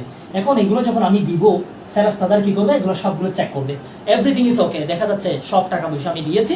সেই ক্ষেত্রে অর্ডার 4-এর রুল 4-এ বলা হচ্ছে এখানে দেওয়ানি আদালতের জন্য একটা রেজিস্টার খাতা আছে, যেটার নাম হচ্ছে দেওয়ানি রেজিস্টার। আমরা ক্রিমিনালে দেখেছিলাম সেখানে হচ্ছে জেনারেল, আপনার হচ্ছে জিআর মামলায় জেনারেল রেজিস্টার কেসের একটা খাতা আছে, তারপর হচ্ছে কমপ্লেন রেজিস্টার কেসের একটা খাতা আছে। এখানে দেওয়ানি মামলাগুলো আপনার হচ্ছে নিবন্ধন করার জন্য একটা খাতা আছে, আপনার দেওয়ানি মামলা সিভিল সুট রেজিস্ট্রেশন খাতা, ওইখানে আমার মামলাটা নিবন্ধন করা হলো। ঠিক আছে, মামলাটা নিবন্ধন করা হলো। আচ্ছা, এখন আমরা এখনো আছি হচ্ছে প্লেনটে। এখন এই প্লেন নিয়ে একটু বিস্তারিত আমরা দেখে নিতে চাই, এই প্লেনটে আর কি কি বিষয় আছে সেই বিষয়গুলো আমরা একটু দেখে নিতে চাই। আমরা যদি প্লেনটের অর্ডারটা যদি দেখি, অর্ডার আমরা হচ্ছে কোথায় বলা আছে, অর্ডার 7-এ প্লেন নিয়ে বিস্তারিত বলা আছে। অর্ডার 7 নিয়ে বিলিভ মি যে জায়গা থেকে প্রশ্ন করা হয়েছে সেই জায়গা হচ্ছে দুটা জায়গা থেকে 20টা মতো প্রশ্ন আসছে অ্যাডভোকেসি জুডিশিয়ারি। আমরা কেন পরীক্ষায় পারি না, কেন? তার কারণটা হচ্ছে আমরা জানি না করোনার হটস্পট কোথায়, এটা যেমন আমাদের কর্তৃপক্ষ বুঝতে পারে না, আমরাও ঠিক সেমভাবে সিপিসির কোন জায়গা থেকে প্রশ্নগুলো করা হচ্ছে এটা আমাদের মাথায় আসে না। এই আপনার যে জায়গা থেকে প্রশ্নটা করা হচ্ছে অর্ডার 7-এ বারবার প্রশ্ন করা হচ্ছে, সেই জায়গাটা আমরা প্রথমে শনাক্ত করে নিই। সেটা হচ্ছে অর্ডার 7-এর রুল 10। অর্ডার 7-এর রুল 10 থেকে অসংখ্যবার প্রশ্ন করা হয়েছে, নাম্বার 1। নাম্বার 2 হচ্ছে অর্ডার 7-এর রুল 11 থেকে প্রশ্ন করা হয়েছে। তাহলে যে দুইটা জায়গা থেকে প্রশ্ন বারবার করা হচ্ছে সেই জায়গাটা ক্লিয়ার করে নিব। এখন ক্লিয়ার করার আগে দেখে নিই রুল 1-এ কি আছে। রুল 1-এ প্লেন্টের মধ্যে বা আর্জির মধ্যে আমি কি কি বিষয় ইনক্লুড করবো সেই বিষয়গুলো বিস্তারিতভাবে দেওয়া আছে, যেখানে আমি কোর্টের নাম লিখবো, মামলার মূল্যমান কত সেই বিষয়গুলো লিখবো, তারপর হচ্ছে কজ অফ অ্যাকশন কখন অ্যারাইজ হলো, এখানে মামলার ফ্যাক্টটা কি সেই বিষয়টা আমি লিখে দিব, আমি কোর্টের কাছে কি চাই সেটা লিখবো, আমি ফি দিয়েছি কিনা, মামলার কোর্ট ফি দিয়েছি কিনা সেই বিষয়টা আমি লিখে নিব। সব কিছু কোন বিষয়টা আপনি লিখতে হবে সবগুলো বিষয় এই রুল 1-এ বলা আছে, একটা লম্বা তালিকা দেওয়া আছে। এখন পরীক্ষায় প্রশ্ন কিন্তু এই জায়গা থেকে না এসে পরীক্ষার প্রশ্নটা বারবার আসতেছে হচ্ছে 10 থেকে এবং 11 থেকে। 10-এ বলা হচ্ছে আপনার হচ্ছে রিটার্ন অফ প্লেন। আপনি যদি যথাযথ কোর্টে যদি আর্জিটা যদি দাখিল না করেন, ওই কোর্ট আপনার এই যেই প্লেনটা দিয়েছেন, যে আর্জিটা দিয়েছেন সেটা যদি রিটার্ন করতে পারে, তাহলে রিটার্নের আদেশ দিতে পারে, আপনার আর্জিটা দিতে পারে হচ্ছে ফেরত। এই ফেরত দেওয়ার সময় আপনার আর্জি যখন ফেরত দিবে, কোর্ট কি করবে জানেন, এখানে আর্জির অপোজিটে কিছু বিষয় লিখে দিবে। কি লিখে দিবে হচ্ছে তারিখ, দুইটা তারিখ লিখে দিবে। একটা হচ্ছে যেদিন আপনি প্লেনটা দিয়েছেন এবং যেদিন আপনাকে ফেরত দিচ্ছে, দুইটা তারিখে লিখে দিবে। এবং কোড এখানে লিখে দিবে, পার্টিদের নাম লিখে দিবে, আপনারা কারা কারা পার্টি সেটা লিখে দিবে। আর একটা স্টেটমেন্ট দিয়ে দিবে কেন কোড আর যেটা আপনাকে ফেরত দিল, বলে দিল আপনি এটা নিয়ে ওদিকে চলে যান, এটা আমার এখানে নয়, রিটার্ন অফ প্লেন। ঠিক আছে, পরীক্ষায় তাহলে এই প্রশ্নগুলো পরীক্ষায় এই জায়গা থেকে প্রশ্ন করা হচ্ছে। প্রথম প্রশ্ন হচ্ছে রিটার্ন অফ প্লেনটা কোথায় আছে। এই প্রশ্নটা আপনার অ্যাডভোকেসি পরীক্ষায় আমি দেখতে পাচ্ছি অসংখ্যবার পরীক্ষায় আসছে, অনেকগুলো পরীক্ষায় এই প্রশ্নটা আসছে। দেখা যাচ্ছে অ্যাডভোকেসি 12 আসছে, সপ্তম জুডিশিয়ারিতে আসছে, অনেকগুলো পরীক্ষায় প্রশ্নটা চলে আসছে। কোর্ট এটা হচ্ছে আপনার আর্জিটা কোর্ট ফেরত দিতে পারে। তাহলে কোর্ট যে আপনাকে যে ফেরত দিল, দিস ইজ অ্যান অর্ডার, এটা কিন্তু একটা কোর্টের একটা আদেশ। তাহলে এই আদেশের বিরুদ্ধে আপনার প্রতিকার কি? আপনি কি আপিল করবেন নাকি রিভিউ করবেন না অ্যাডমিশন করবেন? কমেন্টে জানাবেন, দ্রুত কমেন্ট করবেন। আমি এই অর্ডার 8-এর রুল 10-এ আমার আর্জি যদি কোর্ট যদি আমাকে বলে হাই জরিনা নিয়ে যাও তোমার আর্জি, এই আর্জি এখানে হবে না। পিছনে লিখে দিয়েছে আমার নাম, লিখে দিয়েছে যখন দিয়েছি যখন নিচ্ছি, দুটাই লিখে দিয়েছে। একটা ব্রিফ স্টেটমেন্ট কোর্ট দিয়ে দিয়েছে আপনার আর্জি এই কারণে আমার এখানে সম্ভব নয়, কারণ আমার জুরিডিকশন নেই, এই বিষয়গুলো লিখে দিয়েছে। কোর্ট যখন ফেরত দিয়েছে আমি অনেক কষ্ট পেয়েছি, আমি এখন কোথায় যেতে পারি কমেন্টে জানাবেন আমার রেমেডি কি। এরপর আমরা চলে যাচ্ছি হচ্ছে রুল 11-এর মধ্যে। রুল 11টা হচ্ছে হট স্পট। এটা থেকে পরীক্ষায় প্রশ্ন একেবারে যদি কম আসে, 20টা প্রশ্ন আসছে বিভিন্নভাবে ঘুরিয়ে 20টা মতো প্রশ্ন আসছে। এই হচ্ছে রুল 11 থেকে। প্রতিবারেই প্রশ্ন আসে রুল 11 থেকে, প্রতিবারেই প্রশ্ন করা হচ্ছে রুল 11 থেকে। দেখিনি রুল 11-এ কি আছে। রুল 11-এ বলা হচ্ছে রিজেকশন অফ প্লেন্ট, আরজি প্রত্যাখ্যান করা। আমরা আরজি প্রত্যাখ্যান করার বিষয়টা বলা হচ্ছে রুল 11-এ, ঠিক আছে। আমরা এতক্ষণ পর্যন্ত যে জায়গাটার মধ্যে এখনো পর্যন্ত আসি সেটা হচ্ছে দিস ইজ দ্য প্লেন্ট। প্লেন্টের মধ্যে কেন আসলাম, আমরা সেকশন 26 রেফার করেছি, সেকশন 15 রেফার করেছি, সেকশন 16 থেকে আমরা 20 পর্যন্ত রেফার করেছি, এবং একই সাথে civil code sector section 3 refer করে আমরা প্লেন্টের মধ্যে আছি, এবং একই সাথে আমরা অর্ডার 4 নিয়ে এই জায়গায় আমরা অনেক কথাবার্তা বলেছি। এখন আমরা যে জায়গায় আছি সেটি হচ্ছে অর্ডার 7 এবং রুল 1 নিয়ে কথা বলা হয়ে গেছে আমাদের। যে বিষয়টা পরীক্ষা আসবে সেটা হচ্ছে অর্ডার 10 এবং অর্ডার 11। এখন বিস্তারিত আলোচনা হবে অর্ডার 11 নিয়ে, কারণ এটা নিয়ে পরীক্ষায় প্রশ্নের ফুলঝুরি, অসংখ্য প্রশ্ন পরীক্ষায় আসছে, অসংখ্য প্রশ্ন এই জায়গা থেকে কিন্তু চলে আসছে। আচ্ছা ভাইয়া, একটু আস্তে আস্তে যেহেতু মাথায় ঢুকে একটু আস্তে আস্তে বলার জন্য অনেকগুলো রিকোয়েস্ট পাচ্ছি। আচ্ছা, আমি কি আরেকটু আস্তে আস্তে বলবো? অনেক আপনারা কমেন্টে জানাবেন। আমি কি আরেকটা স্লোলি যাব নাকি আরেকটা স্পিডে যাব?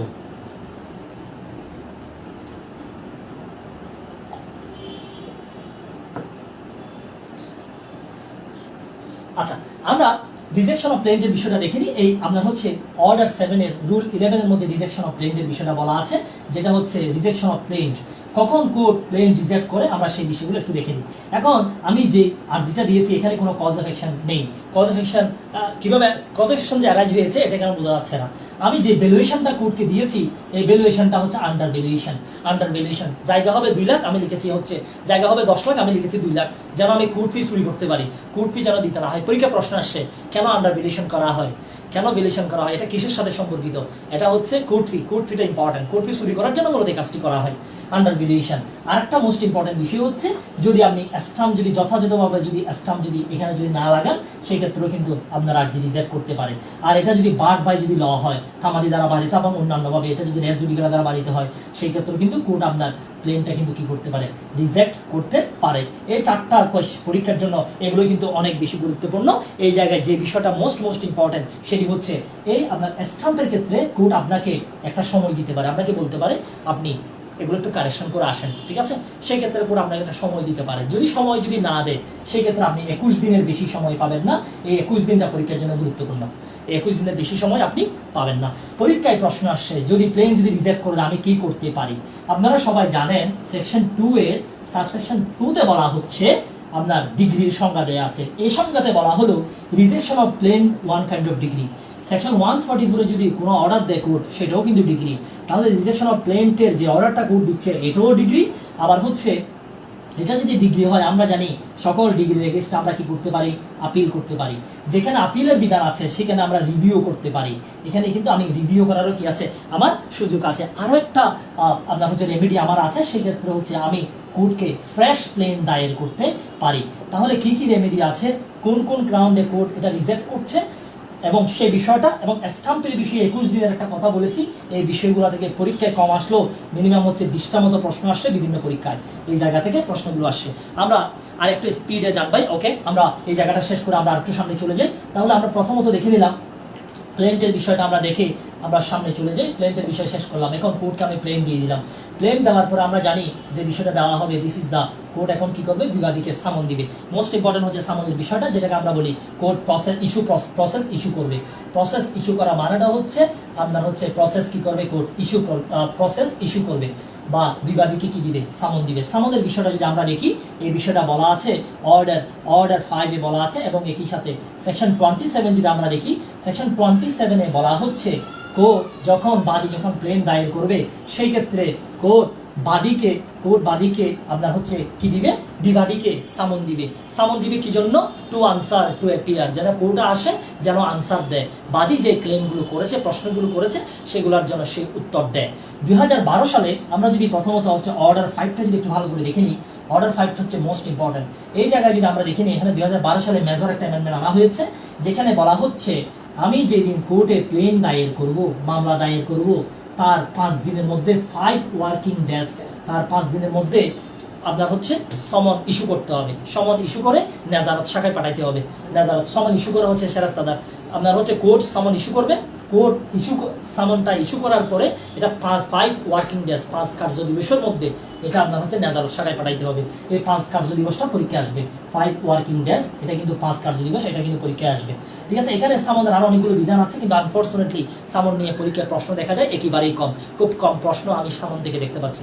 আর একটা সামন আমরা বিভিন্নভাবে জারি করতে পারি।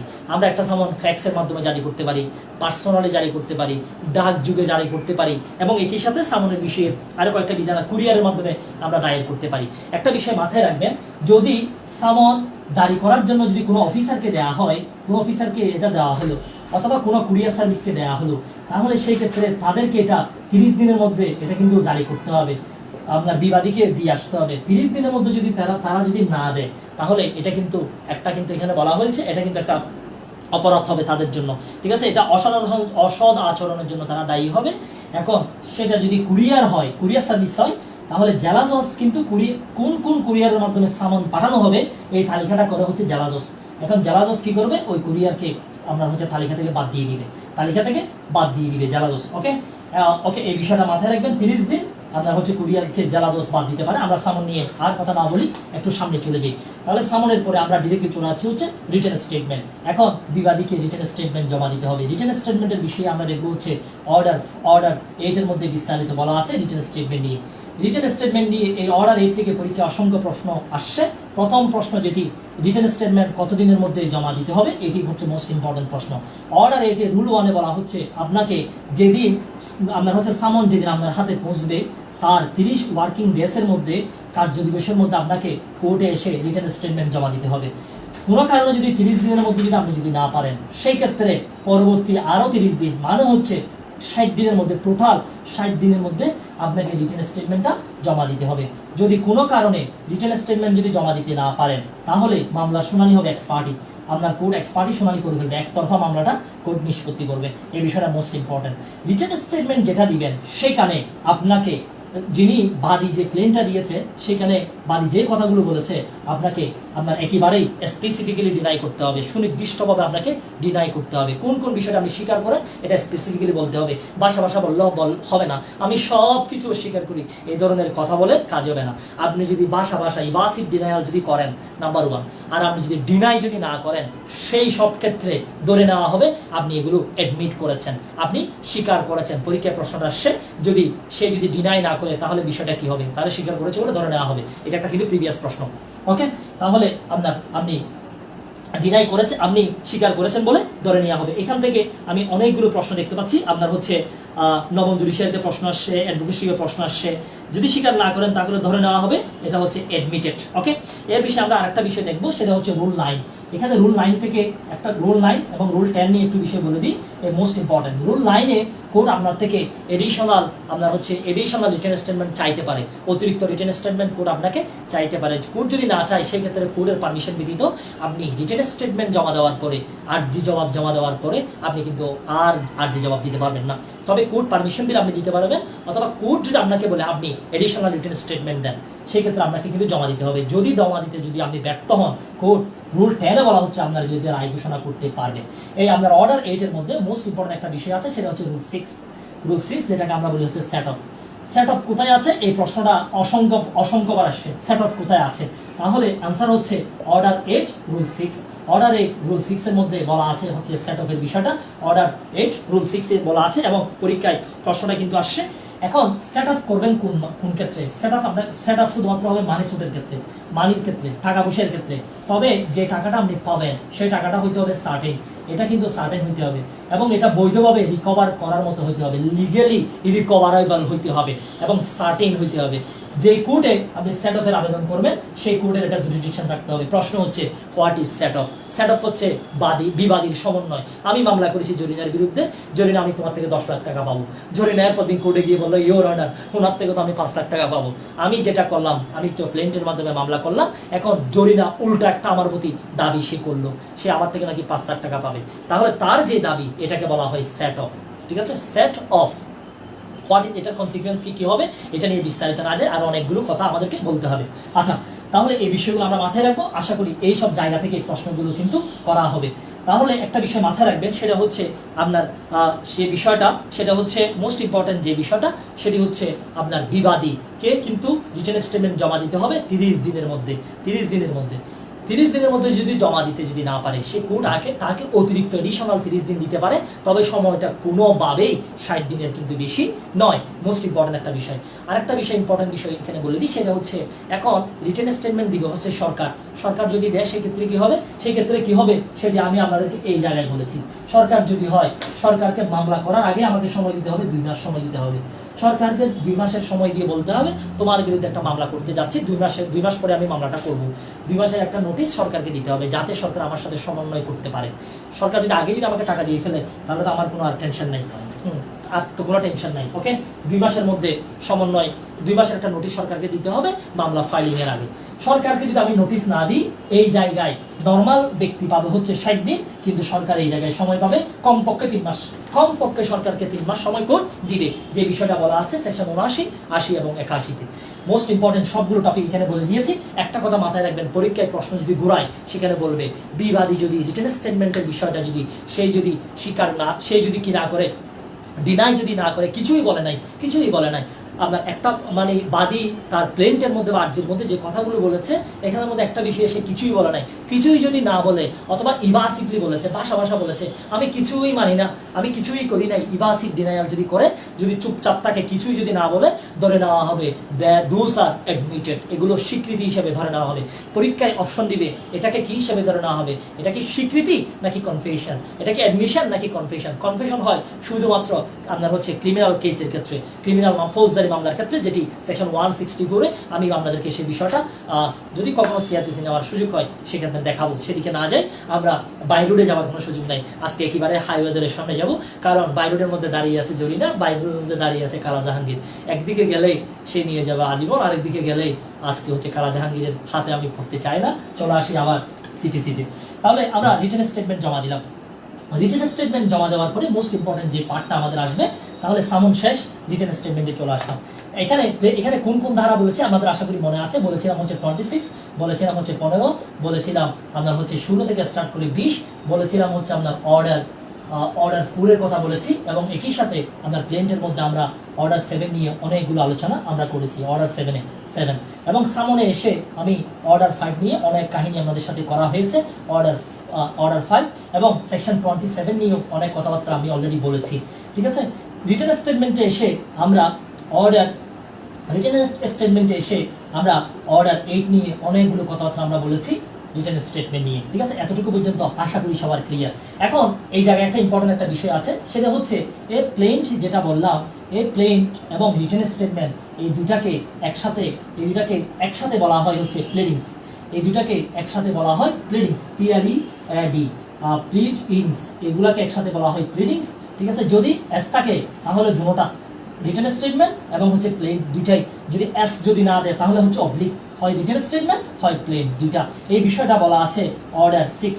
অর্ডার 6-এ বলা হচ্ছে আপনার হচ্ছে প্লিডিংস শ্যাল ইনক্লুড, প্লিডিং এখানে এস নাই কিন্তু, অর্ডার 6-এর রুল 1, অর্ডার 6 রুল 1-এ বলা হচ্ছে pleading shall include either written statement অথবা প্লেন, যে কোনো একটাকে অন্তর্ভুক্ত করবে। পরীক্ষা যদি জিজ্ঞেস করে হোয়াট ইজ প্লিডিং, আনসার হবে হয় রিটেন স্টেটমেন্ট হয় প্লেন, অথবা হয় রিটেন স্টেটমেন্ট হয় প্লেন, যে কোনো একটা আনসার হবে। যদি এখানে এস থাকে তাহলে আনসার দুটোটা একসাথে, আর যে জবাব দুটোটা একসাথে আপনাকে আনসার করতে হবে। এটাও কিন্তু জুডিশিয়ারির একটা প্রশ্ন পরীক্ষায় আসছে। অর্ডার 6 নিয়ে আমরা যে বিষয়টা মোস্ট ইম্পর্টেন্টলি বলবো, অর্ডার 6-এর রুল 17। এই অর্ডার 6-এর রুল 17 নিয়ে পরীক্ষায় প্রশ্ন আসছে। আমি যে আর্জিটা দিয়েছি কোর্টের কাছে এবং যে আর্জি জবাবটা দিয়েছি, এখানে কিন্তু ভুল হয়েছে। এখন যে কোনো পর্যায়ে অ্যাট এনি স্টেজ আমি কোর্টের কাছে কি করতে পারবো, অ্যাপ্লিকেশন করতে পারবো, আমি অ্যাপ্লিকেশন দিতে পারবো আমার প্লিডিংসটা সংশোধন করার জন্য। প্লিডিংস মানে কি, হয় প্লেন্টে ভুল করেছি, হয় রিটেন স্টেটমেন্টে আমি ভুল করেছি, তাহলে এটি সংশোধনের জন্য আমি কোর্টকে অ্যাপ্লিকেশন দিতে পারবো। তবে অ্যাপ্লিকেশনটা দিতে হবে ইস্যু ফ্রেম করার আগে। 2012 সালে এখানে অ্যামেন্ডমেন্ট আনা হয়েছে। আগে যে কোনো পর্যায়ে আমরা পারতাম, 2012 সালে বলা হয়েছে আপনি কিন্তু ইস্যু ফ্রেম করার পরে, ট্রায়াল শুরু হওয়ার পরে, যখন ট্রায়াল শুরু হয়ে যাবে তখন কিন্তু আর পারবেন না। তবে পারবেন কারণ আপনি আগেও চেষ্টা করেছিলেন, ডিউ ডিলিজেন্স, আপনার কোনো ভুল ত্রুটি ছিল না, তারপরেও আপনি ভুলটা চোখে পড়েনি, আপনি পান নাই। সেই ক্ষেত্রে আপনাকে কোর্ট পারমিশন দিতে পারে আফটার ট্রায়ালের পর, ট্রায়াল শুরু হওয়ার পরেও আপনাকে পারমিশন দিতে পারে, কিন্তু আদারওয়াইজ আপনাকে পারমিশন দিবে না। বিধানটি অ্যাড করা হয়েছে আপনার হচ্ছে 2012 সালে। আচ্ছা, এই জায়গা থেকে যেই প্রশ্নটি করা হয় সেটি হচ্ছে মোস্ট ইম্পর্টেন্ট যে বিষয়টা, কোর্ট আপনাকে যদি পারমিশন যদি দেয় সেই ক্ষেত্রে আপনি প্লেডিংটা কি করতে পারবেন, অ্যামেন্ডমেন্ট করতে পারবেন, সংশোধন করতে পারবেন। এখন কোর্ট আপনাকে সংশোধন করতে বলেছে, একটা নির্দিষ্ট সময় দিয়েছে, ভালো কথা, সেই সময় মতো আপনি করে ফেলবেন, না করলে তার করতে পারবেন না। এখন কোর্ট আপনাকে কোনো সময় দেয় নাই, সেই ক্ষেত্রে আপনি কতদিন পর্যন্ত সময় পাবেন? একটু আগে স্টাম্পের জন্য সময় বলেছিলাম 21 দিন। আপনারা পরীক্ষার হলে এই 21 দিনটাও তো মনে থাকবে, এই জায়গায় এসে হচ্ছে আপনাকে এটা সংশোধন করতে হবে 14 দিনের মধ্যে। আপনারা পরীক্ষার হলে কি করবেন, এই 14 দিনটা হচ্ছে 21-এ লিখবেন, 21টা 14-তে লিখবেন, ঠিক আছে? অর্ডার 7, অর্ডার 7, অর্ডার 6, অর্ডার 6 আপনার হচ্ছে প্লেডিংস, অর্ডার 6 রুল 17। এখানে 18-তে বলা হচ্ছে, রুল 18-এ বলা হচ্ছে আপনাকে 14 দিনের মধ্যে সেটি সংশোধন করে নিতে হবে। যদি 14 দিনের মধ্যে সংশোধন যদি না করেন, পরবর্তীতে আর সংশোধন করা যাবে না। প্রশ্ন হচ্ছে অর্ডার 6, অর্ডার 6 রুল 17, যে প্লিডিং, যে অ্যাপ্লিকেশনটা কোর্টকে দিয়েছি ফর অ্যামেন্ডমেন্ট অফ প্লিডিং, সেই ক্ষেত্রে কোর্ট যদি এটা যদি রিজেক্ট করে দেয়, আমাকে আমার মুখের দিকে দিয়ে একেবারে কোর্ট বলেছে এটা নিয়ে যাও, হবে না। রিজেক্ট যদি করে দেয়, আমি কোথায় যাব?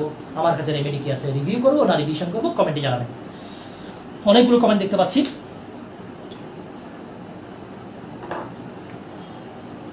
বাদী আচ্ছা টাকা পাইতে হবে, সেট অফ ক্লেম করতে পারবে, অনেকগুলো কমেন্ট দেখতে পাচ্ছি আপনাদের, অনেকগুলো কমেন্ট। সব কিছু কি বোঝা যাচ্ছে কিনা কমেন্টে জানাবেন। অলরেডি অনেকগুলো টপিক নিয়ে আমরা কথা বলেছি, আরও অনেকগুলো টপিক কিন্তু আমাদের সামনে আছে এখন।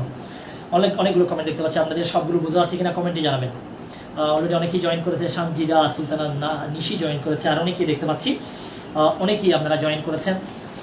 অনেকগুলো বিষয় নিয়ে কথা বলেছি এতক্ষণ পর্যন্ত, যে বিষয়গুলো বলেছি এগুলো কিন্তু অনেকগুলো পরীক্ষায় প্রশ্নগুলো আসছে। একটা কথা আপনাদেরকে বলে দিই, এই প্লিডিংসের যে বিষয়টা এতক্ষণ ধরে আমরা বললাম, প্লিডিংসের যে বিষয়টা, এই প্লিডিংস নিয়ে আমরা এতক্ষণ আলোচনা করার সময় এই প্লিডিংস নিয়ে যে বিষয়টা বললাম, এখানে কিছু ইম্পর্টেন্ট বিষয় আছে। এই প্লিডিংস যেটা দিবেন, আর্জি অথবা জবাব, এখানে কিন্তু আপনাদের স্বাক্ষর লাগবে। পরীক্ষা প্রশ্ন আসছে আর্জি জবাবে কার স্বাক্ষর থাকবে? আর্জি জবাবে আর্জির মধ্যে বাদীর স্বাক্ষর থাকবে প্লাস তার লয়ারের স্বাক্ষর থাকবে। আর হচ্ছে আর্জি জবাবের ক্ষেত্রে বিবাদীর স্বাক্ষর থাকবে রিটেন স্টেটমেন্টে, আপনার হচ্ছে অথবা তার প্লাস তার লয়ারের স্বাক্ষর থাকবে। এখানে একটা ভেরিফিকেশন দিতে হয়, ভেরিফিকেশন দিতে হয়, ঠিক আছে? এই ভেরিফিকেশনের মধ্যে কার সিগনেচার থাকবে এটাও কিন্তু পরীক্ষা আসছে। ভেরিফিকেশনের মধ্যে সিগনেচার থাকবে যে মামলার বিষয়টা যে জানে, সে হইতে পারে বাদী, সে হইতে পারে বিবাদী, সে হইতে পারে লয়ার, যেই জানে পুরো বিষয়টা, যেই জানে অথবা এজেন্ট যে হয়, যে মামলার বিষয়টা জানে, যে বিষয়টা জানে, এখানে তার স্বাক্ষর থাকবে হচ্ছে ভেরিফিকেশনে, ঠিক আছে? আর হচ্ছে আর যেভাবে কে স্বাক্ষর করবে সেটাও বলেছি, এগুলো কিন্তু পরীক্ষায় আসে। আপনার অর্ডার 6-এর রুল, অর্ডার 6-এর রুল, অর্ডার 6 রুল 16-এ বলা হচ্ছে কোর্ট যে কোনো সময় প্লিডিংসে দেখা যাচ্ছে এমন কিছু লিখেছেন যেটা স্ক্যান্ডালাস, যেটি হচ্ছে বুয়া, স্ক্যান্ডালাস, মানহানিকর, এই ধরনের কিছু যদি দেয় অ্যাট এনি স্টেজ, কোর্ট এটা কিন্তু স্ট্রাইক আউট করে দিতে পারে, এটা কোর্ট কেটে দিতে পারে, এটা কোর্ট বাদ দিতে পারে। বিষয়টা বলা আছে রুল 16। অনেকগুলো বিষয় আমরা বলেছি। এরপরে আমরা আর একটু সামনে চলে যাই। অলরেডি আমাদের সাথে অনেকেই জয়েন করেছেন, অনেকেই দেখতে পাচ্ছি। কোর্ট নির্ধারিত সময় অথবা 14 দিন হবে মনে হয়, হ্যাঁ ওটাই তো বলেছি, কোর্ট যে সময়টা দিবে ওটা। আর যদি কোর্ট যদি সময় যদি বলে না দেয়, সেক্ষেত্রে হচ্ছে আপনার 14 দিনের মধ্যে আপনাকে এটা কি করতে হবে, সংশোধন করতে হবে। 14 দিনের মধ্যে আপনাকে এটা সংশোধন করে নিতে হবে। শেষ। এবার আমরা যে মোস্ট ইম্পর্টেন্ট, একটু ক্লিয়ারলি বোঝা যাচ্ছে কিনা কমেন্টে জানাবেন। আপনারা যদি বুঝতে যদি না পারেন সেক্ষেত্রে একটা সিদ্ধান্ত, যদি বুঝতে পারেন সেক্ষেত্রে আর একটা সিদ্ধান্ত। কমেন্টে জানাবেন সব কিছু বোঝা যাচ্ছে কিনা। অনেকেই দেখতে পাচ্ছি, অনেকেই জয়েন করেছেন বাংলাদেশের বিভিন্ন প্রান্ত থেকে, আপনারা অনেকেই জয়েন করেছেন, অলমোস্ট অনেকেই জয়েন করেছেন। This is the most important subject, এবং সবচেয়ে কঠিন যে বিষয়টা সেটা হচ্ছে সিপিসি। এই সিপিসি নিয়ে কথা বলতে আসলেই একটু কঠিন, ঠিক আছে? তারপরেও কথা বলতে হবে। আচ্ছা, এরপরে আমরা সামনে চলি। প্রথমে আলোচনা করেছিলাম প্লেন নিয়ে, প্রথমে আলোচনা করেছিলাম হচ্ছে আর্জি নিয়ে আলোচনা করেছিলাম। এরপরে চলে গিয়েছি আমরা হচ্ছে সামনে যাওয়ার পরে আমরা চলে গেলাম হচ্ছে রিটেন স্টেটমেন্টে যাওয়ার পরে প্লেন এবং রিটেন স্টেটমেন্ট দুটাকে একসাথে বলা হয় প্লিডিংস, বলা হয়। এটা নিয়ে অনেক কথা বলেছি। এখানে দুটা তারিখ বলেছি, দুটার অনেকগুলো ডে বলেছি। একটা ডে বলেছিলাম 30 দিন, আর একটা ডে বলেছি 60 দিন, একটা বলেছি 21 দিন, আর একটা বলেছি 14 দিন, একটা বলেছি 3 মাস, আর একটা বলেছি 2 মাস। প্লিডিং শেষ। এবার আমরা যে জায়গাটা স্টার্ট করবো সেটা হচ্ছে মোস্ট ইম্পর্টেন্ট। রিটেন স্টেটমেন্ট জমা দেওয়ার পরে কোর্ট যেটা করবে, দিস ইজ দ্য এডিআর। এই এডিআর এর বিষয়টা বলা আছে আপনার হচ্ছে সেকশন কোথায় বলা আছে, সেকশন 89 এর এতে বলা আছে, 89B তে বলা আছে। 89 এটা মোস্ট ইম্পর্টেন্ট, এখানেও কিন্তু একটা সংশোধনী আনা হয়েছে। আগে কোর্ট এরিয়ারে একটা মামলা যখন কোর্টের কাছে যখন রিটেন স্টেটমেন্ট জমা দিত, এটা আপনার হচ্ছে মেডিয়েশনের জন্য বা মধ্যস্থতার জন্য পাঠানোটা কোর্টের কাছে ছিল হচ্ছে মেয়ে। কোর্ট চাইলে পাঠাতে পারতো, এটা কোর্টের ইচ্ছা ছিল, কিন্তু এটা বর্তমানে বাধ্যতামূলক করে দেওয়া হয়েছে। এটা কিন্তু গত জুডিশিয়ারি একটা প্রশ্ন, ডিরেক্টলি অপশনের মধ্যে মেয়ে শ্যাল দিয়ে প্রশ্ন করেছে। তাহলে মেডিয়েশনে পাঠানোটা কোর্টের জন্য এখন ম্যান্ডেটরি। যখন রিটেন স্টেটমেন্ট যখন জমা দেওয়া হবে কোর্ট এটা অবশ্যই মেডিয়েশনে পাঠাবে।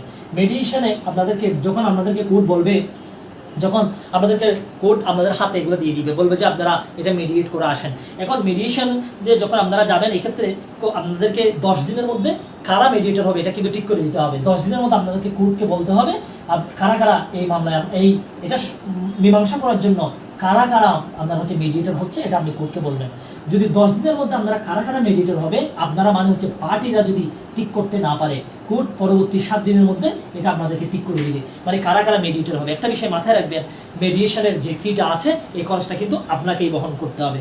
এরপরে মোস্ট যে ইম্পর্টেন্ট যে বিষয়টা আছে সেটা হচ্ছে মেডিয়েটরের কাছে যখন যাবে, মেডিয়েটরকে এটা 60 দিনের মধ্যে নিষ্পত্তি করতে হবে। যদি 60 দিনের মধ্যে না পারে, পরবর্তী 30 দিনের মধ্যে নিষ্পত্তি করে রিপোর্টটা কিন্তু কোর্টের কাছে জমা দিতে হবে। তাহলে এখানে টোটাল আমরা দেখলাম হচ্ছে 17 দিন, আর এখানে টোটাল দেখলাম হচ্ছে 90 দিন। তাহলে কোর্টকে কি দিতে হবে, জমা দিতে হবে। এই 89 এতে কিছু সাবসেকশন কিন্তু পরীক্ষায় অলরেডি আসছে। এটা আপনার হচ্ছে 2012 সালে মূলত এটাকে কি করা হয়েছে, শেল করা হয়েছে। আগে এটা ঐচ্ছিক ছিল, এখন এটাকে আপনার হচ্ছে মাস্ট করা, ম্যান্ডেটরি করা হয়েছে। এখানে আপনারা আমি দেখতে পাচ্ছি অনেকগুলো প্রশ্ন নবম জুডিশিয়ারিতে প্রশ্ন আসছে, পঞ্চমে আসছে, 12তে আসছে, নবমে আসছে, চতুর্থ জুডিশিয়ারিতে অনেকগুলো প্রশ্ন, 4টা জুডিশিয়ারিতে এই জায়গা থেকে প্রশ্নগুলো করা হয়েছে। কতটা ইম্পর্টেন্ট আপনারা বুঝতেই পারছেন। 89 কয়ের সাবসেকশন 12, 89 এর সাবসেকশন 12তে মোস্ট ইম্পর্টেন্ট একটা কথা বলা আছে। যদি কোর্ট এডিআর করার পরে কোর্ট যদি কোনো ডিগ্রি দেয়, কম্প্রোমাইজ ডিগ্রি যদি দেয় আপনাদের কথার উপরে ভিত্তি করে, ঠিক আছে, যে মীমাংসা আপনারা করেছেন এটার উপর ভিত্তি করে কোর্ট যে ডিগ্রিটা দেয় কম্প্রোমাইজ ডিগ্রি, তার বিরুদ্ধে করা যাবে না কোনো আপিল, করা যাবে না কোনো রিভিশন। তাহলে ভারতে বলা হচ্ছে কোনো আপিলও করতে পারবেন না, কোনো রিভিশনও করতে পারবেন না। এই বিষয়টা কিন্তু অনেক বেশি important. No appeal, no revision. ADR শেষ। আমরা এডিআর শেষ করার পরে ডিরেক্টলি চলে যাচ্ছি আর একটা মোস্ট ইম্পর্টেন্ট বিষয়টি, সেটি হচ্ছে আপনার এখন ইস্যু ফ্রেম করব, framing of issues. Framing of ইস্যুর পর আরেকটা বিষয় আছে, সেটা হচ্ছে discovery and production of documents. এটা বিষয়টা বলা আছে হচ্ছে অর্ডার 11-এ। অর্ডার 11-এর ডিসকভারি অ্যান্ড প্রোডাকশন এই বিষয়টা থেকে পরীক্ষায় একটা দুটো প্রশ্ন আমি দেখেছি, এই জন্য এই বিষয়টা স্কিপ করে আমি চলে যাচ্ছি হচ্ছে ফ্রেমিং ইস্যুতে, যেটি বলা আছে হচ্ছে অর্ডার 14-এ। মোস্ট ইম্পর্টেন্ট হচ্ছে একটি প্রশ্ন, সেটি হচ্ছে অর্ডার 14, ইস্যু ফ্রেম করা। ইস্যু কি করা, ফ্রেম করা। সিপিসিতে যেটাকে বলা হয় চার্জ, এবং সিপিসিতে সেকশনগুলো বলা আছে 221 থেকে স্টার্ট করে 240-এ চার্জ ফ্রেমের বিষয়গুলো বলা আছে। এখানে বলা হয় চার্জ, ঠিক সেম বিষয়টা সিপিসিতে বলা হচ্ছে ইস্যু। পরীক্ষায় একটা প্রশ্ন আসছে, সেটা হচ্ছে ইস্যু কয় ধরনের। ইস্যু হইতে পারে 2 ধরনের, issue of fact, issue of law. আপনার গণনাগত প্রশ্ন, আইনের প্রশ্ন হতে পারে। একটা ইস্যু কখন এরাইজ হয়, যে কোনো একটা ইম্পর্টেন্ট বিষয় যখন একজনে দৃঢ়ভাবে স্বীকার করে, আরেকজন সেটা যদি অস্বীকার করে, তখন একটা ইস্যুর জন্ম নেয়। জরিনা বললো এই জায়গাটা আমার, আমি বললাম জরিনা জায়গা কখনো তোমার হতে পারে না, সাথে সাথে জন্ম নিল একটা ইস্যু।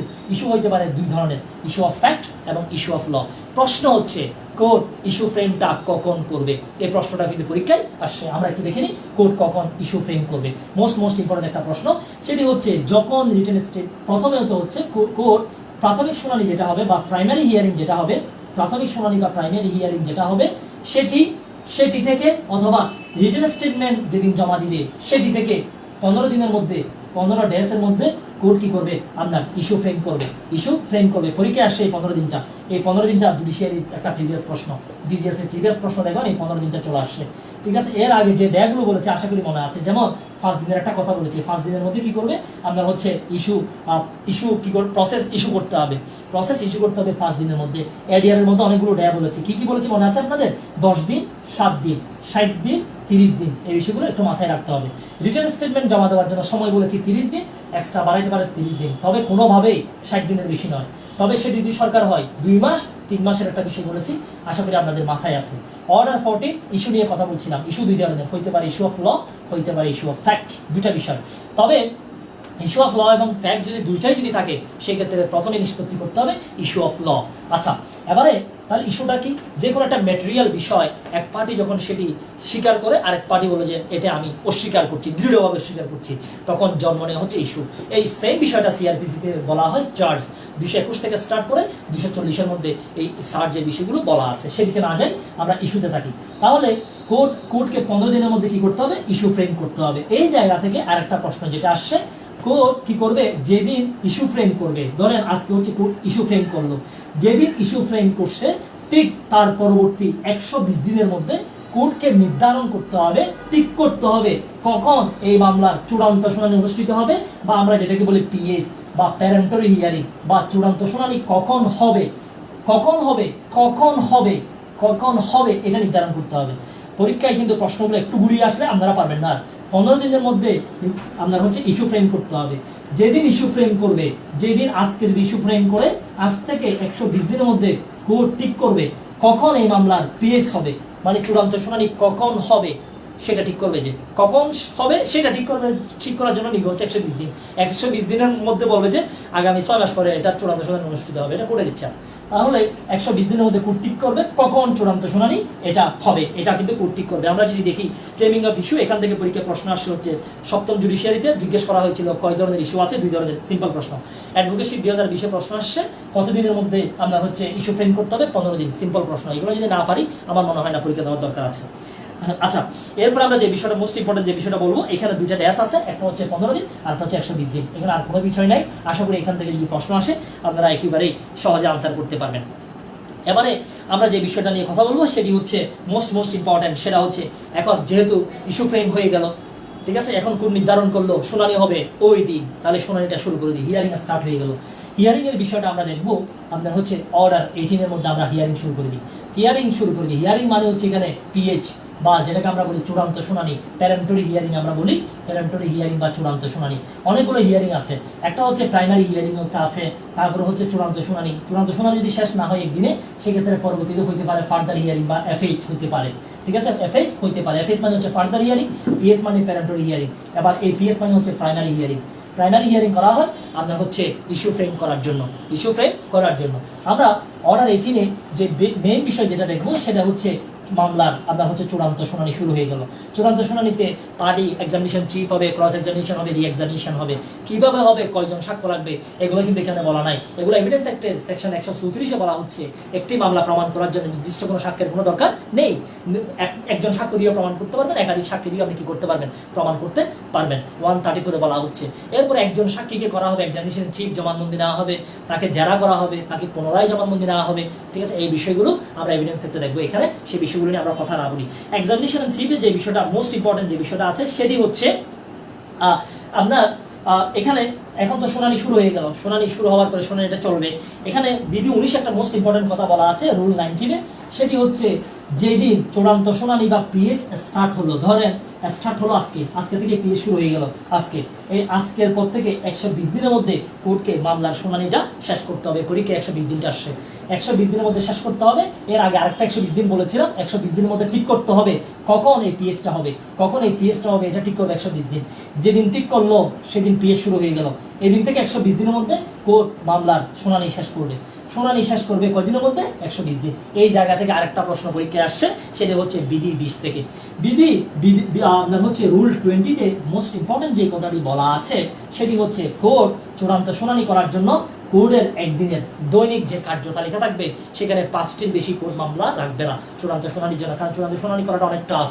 এখানে এক্সামিনেশন চিফ নেওয়া হবে, ক্রস করা হবে, রি এক্সামিনেশন নেওয়া হবে, ভেরি ডিফিকাল্ট টাস্ক। আচ্ছা, এটা তো আর জরিনার সাথে কথা তো আমি ইজিলি বলতে পারি, হাই জরিনা, এটা জরিনার সাথে কথা বলার মতো কাজ নয়, কিন্তু অনেক ডিফিকাল্ট। আচ্ছা, এখন এই 20-তে বলা হচ্ছে 5টির বেশি মামলা আপনার হচ্ছে দৈনন্দিন কার্যতালিকায় রাখবে না। এই 5টার মধ্যে কমপক্ষে থাকবে 2টা হচ্ছে আংশিক শুনানি সহ, মানে আগে এটার একটু শুনানি করা হয়েছিল এরকম শুনানি রাখবে কমপক্ষে 2টা, আর হচ্ছে এমন হচ্ছে 5টা এই কার্যতালিকায় রাখবে। এবং একটা তালিকা করবে যেখানে সবসময় 100টা মামলা আপনার রেডি করা থাকবে, এখান থেকে নিয়ে বিচার করা হবে, আবার এখানে ফিল আপ করা হবে। তাহলে আপনার হচ্ছে চূড়ান্ত শুনানির পর্যায়ে রাখবে 100টা, দৈনন্দিন কার্যতালিকা রাখবে 5টা, পরীক্ষায় 5টা চলে আসছে, এটা পরীক্ষা আসছে, তার মধ্যে আংশিক সহ রাখবে হচ্ছে 2টা। এগুলো কিন্তু সামনের পরীক্ষায় প্রশ্নগুলো আসবে। এবারে আমরা যে ইম্পর্টেন্ট যে বিষয়টা নিয়ে আলোচনা করব সেটি হচ্ছে চূড়ান্ত এই যে শুনানিগুলো হচ্ছে, আপনারা কি মনে করছেন শুনানি করার সময় বাদী জরিনা বেগমের কি পেট ব্যথা করবে না?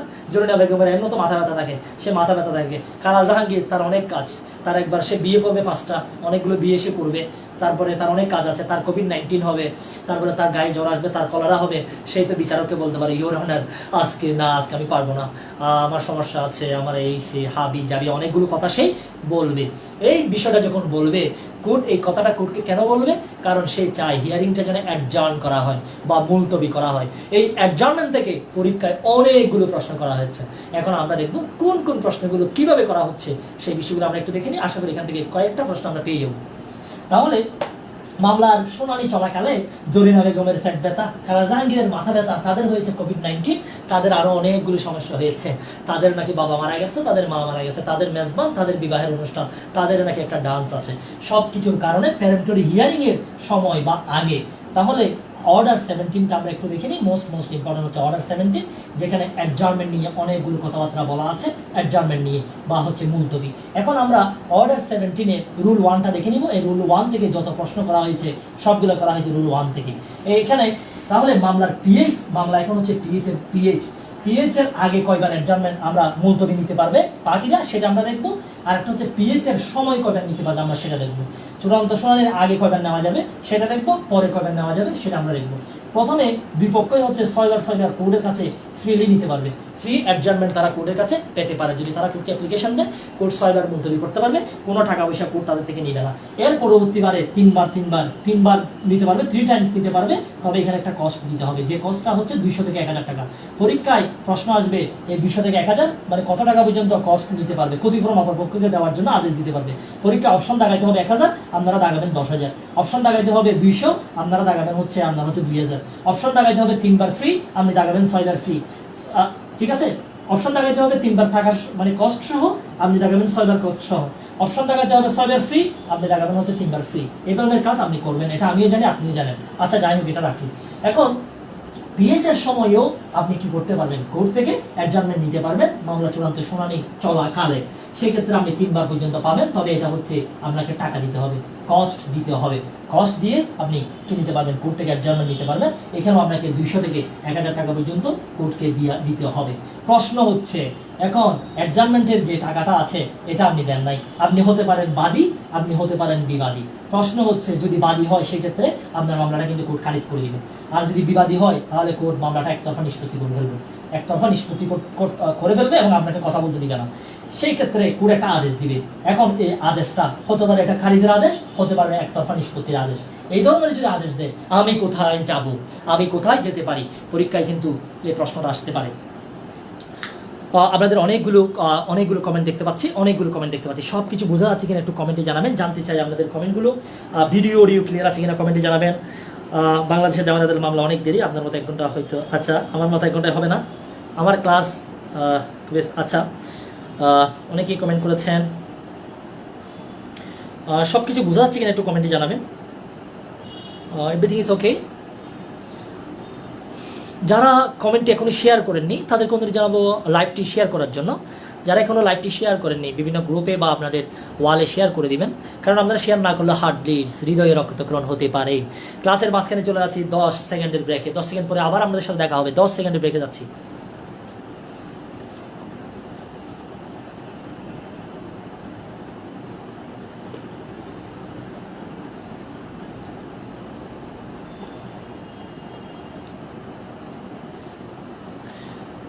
অলরেডি অনেকেই আমাদের সাথে জয়েন করেছেন, অনেকেই দেখতে পাচ্ছি। অপশন দাগাইতে বলবে একটা, আপনি দাগাবেন আর একটা, এটা আমিও জানি আপনিও জানেন। হ্যাঁ, এই কাজটা আমরা সবাই করব, ঠিক আছে। তো যাই হোক, আমরা ক্লাসে ফিরে যাই। দীর্ঘ ব্রেকের পরে আমরা আবারও ক্লাসে ফিরে আসছি। আজকের ক্লাসে ব্রেকের পরের ক্লাসে সবাইকে স্বাগত জানাচ্ছি। আপনাদের সাথে আমি আছি যথারীতি। দেখি আমরা আরো অনেকগুলো বিষয় নিয়ে আজকে কথা বলবো। অলরেডি আমার সাথে আপনারা অনেকেই জয়েন করেছেন। Go ahead brother. সিআরপিসির একটা ক্লাস পেতে পারে কি? সিআরপিসির অলরেডি একটা ক্লাস আমি নিয়েছি আগে, ক্লাসটি গ্রুপে আছে এবং অলরেডি 30,000 ভিউজ, বিভিন্ন পেজ গ্রুপ মিলে 30,000-এর উপরে মানুষ ক্লাসটি দেখেছে সিআরপিসি। এবং এই ক্লাসটির মাধ্যমে আমি একজনকে পেয়েছি। কিভাবে পেয়েছি, কেন পেয়েছি, এদিকে না যাই, এটা আরেকটা কাহিনী। ওইদিকে গেলে আবার অ্যাডজার্নমেন্টে যাইতে হবে। অনেকগুলো বিষয় দেখতে পাচ্ছি। কোথায় যেতে পারে? Clear sir, go ahead. Okay, thank you so much. তাহলে ক্লাসে ফিরে যাই। আচ্ছা, এবার আমরা এই জায়গায় ফিরে আসি। এখন বাদী যদি টাকা যদি না দেয় তার মামলা খারিজ, বিবাদী যদি না দেয় একতরফা নিষ্পত্তি। এখন এটা রেমেডি কি হবে? বিষয়টা বলা আছে রুল 1-এ, এটার কথা বলা আছে। রুল 1 সাব রুল 7-এ বলা হচ্ছে তারা চাইলে এটা রিভাইভালের জন্য আবেদন করতে পারবে। যদি এই অ্যাপ্লিকেশন যেটা হয়েছে, ঠিক আছে, এটা তাহলে এটা আবার কি করার জন্য, ডিসমিস করার জন্য, যে আদেশটা হয়েছে এটা ডিসমিস করার জন্য তারা কি করতে পারবে? কোর্টের কাছে আবেদন করতে পারবে। এবং এটা কিন্তু পরীক্ষায় আসছে, এটাও কিন্তু মোস্ট ইম্পর্টেন্ট একটা বিষয়। তাহলে একতরফা নিষ্পত্তির আদেশ যদি হয় এবং খারিজের আদেশ যদি হয়, সেই আদেশটা কি করার জন্য, প্রত্যাহার করে নেওয়ার জন্য কোর্টের কাছে তারা কি করতে পারবে? অ্যাপ্লিকেশন করতে পারবে। অ্যাপ্লিকেশনটা করতে হবে কিন্তু 30 দিনের মধ্যে। এবং একই সাথে আপনার 2000 টাকা কিন্তু আপনাকে কস্ট ফাইন দিতে হবে। 2000 টাকাটা কিন্তু হচ্ছে ফিক্সড। এই ফিক্সড টাকাটা দিতে হবে, 2000 টাকা পর্যন্ত বলা নাই, 2000 টাকা ফিক্সড আপনাকে দিতে হতে পারে। তাহলে মামলার মুলতবিও শেষ করলাম। এবার আমরা চলে যাই হচ্ছে আজকে জাজমেন্ট দিয়ে দিব, রায় দিয়ে দিব, এবার ডিগ্রি দিয়ে দিব, দেখি কি কি বিষয় আছে। তাহলে মামলার শুনানি শেষ, অ্যাডজার্নমেন্ট শেষ করলাম।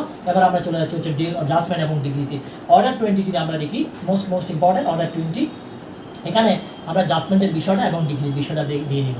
যখনই আপনার হচ্ছে বিচার শেষ হবে, তৎক্ষণাৎ তৎক্ষণাৎ তৎক্ষণাৎ অথবা তৎক্ষণাৎ অথবা 7 দিনের মধ্যে কোর্ট জাজমেন্ট দিয়ে দিবে। জাজমেন্ট কোর্ট দিয়ে দিবে। এই 7 দিনের বিষয়টা বিজিএস জুডিশিয়ারি প্রিভিয়াস প্রশ্ন, এটা অ্যাডভোকেসির প্রিভিয়াস প্রশ্ন। 7 দিনের মধ্যে জাজমেন্ট দিয়ে দিবে। যেদিন জাজমেন্ট দিবে তাকে জাজমেন্টকে অনুসরণ করে নদী, মাছ যেমন পানিকে অনুসরণ করে, পানি যেদিকে যায় মাছও সেদিকে যায়, এই জাজমেন্টটাকে অনুসরণ করে দেওয়া হবে একটা ডিগ্রি। এই ডিগ্রিটা দেওয়া হবে, তাও হচ্ছে জাজমেন্ট দেওয়ার 7 দিনের মধ্যে। প্রশ্ন হচ্ছে ডিগ্রিতে কি কি বিষয় থাকবে? ডিগ্রিতে অনেকগুলো বিষয় আপনাকে ইনক্লুড করতে হবে। এখানে মামলার নম্বর লিখতে হবে, পক্ষগণের নাম লিখতে হবে, দাবি কি কি দাবি ছিল সেগুলো বলতে হবে, কোর্ট আপনাকে কি কি দিয়েছে সেটা আপনাকে বলতে হবে, খরচটাও বলতে হবে। তবে ডিগ্রির যে তারিখটা লিখবেন এই তারিখটা হবে জাজমেন্টের তারিখ। যেদিন জাজমেন্ট দিয়েছে সেই তারিখটা হবে ডিগ্রির তারিখ।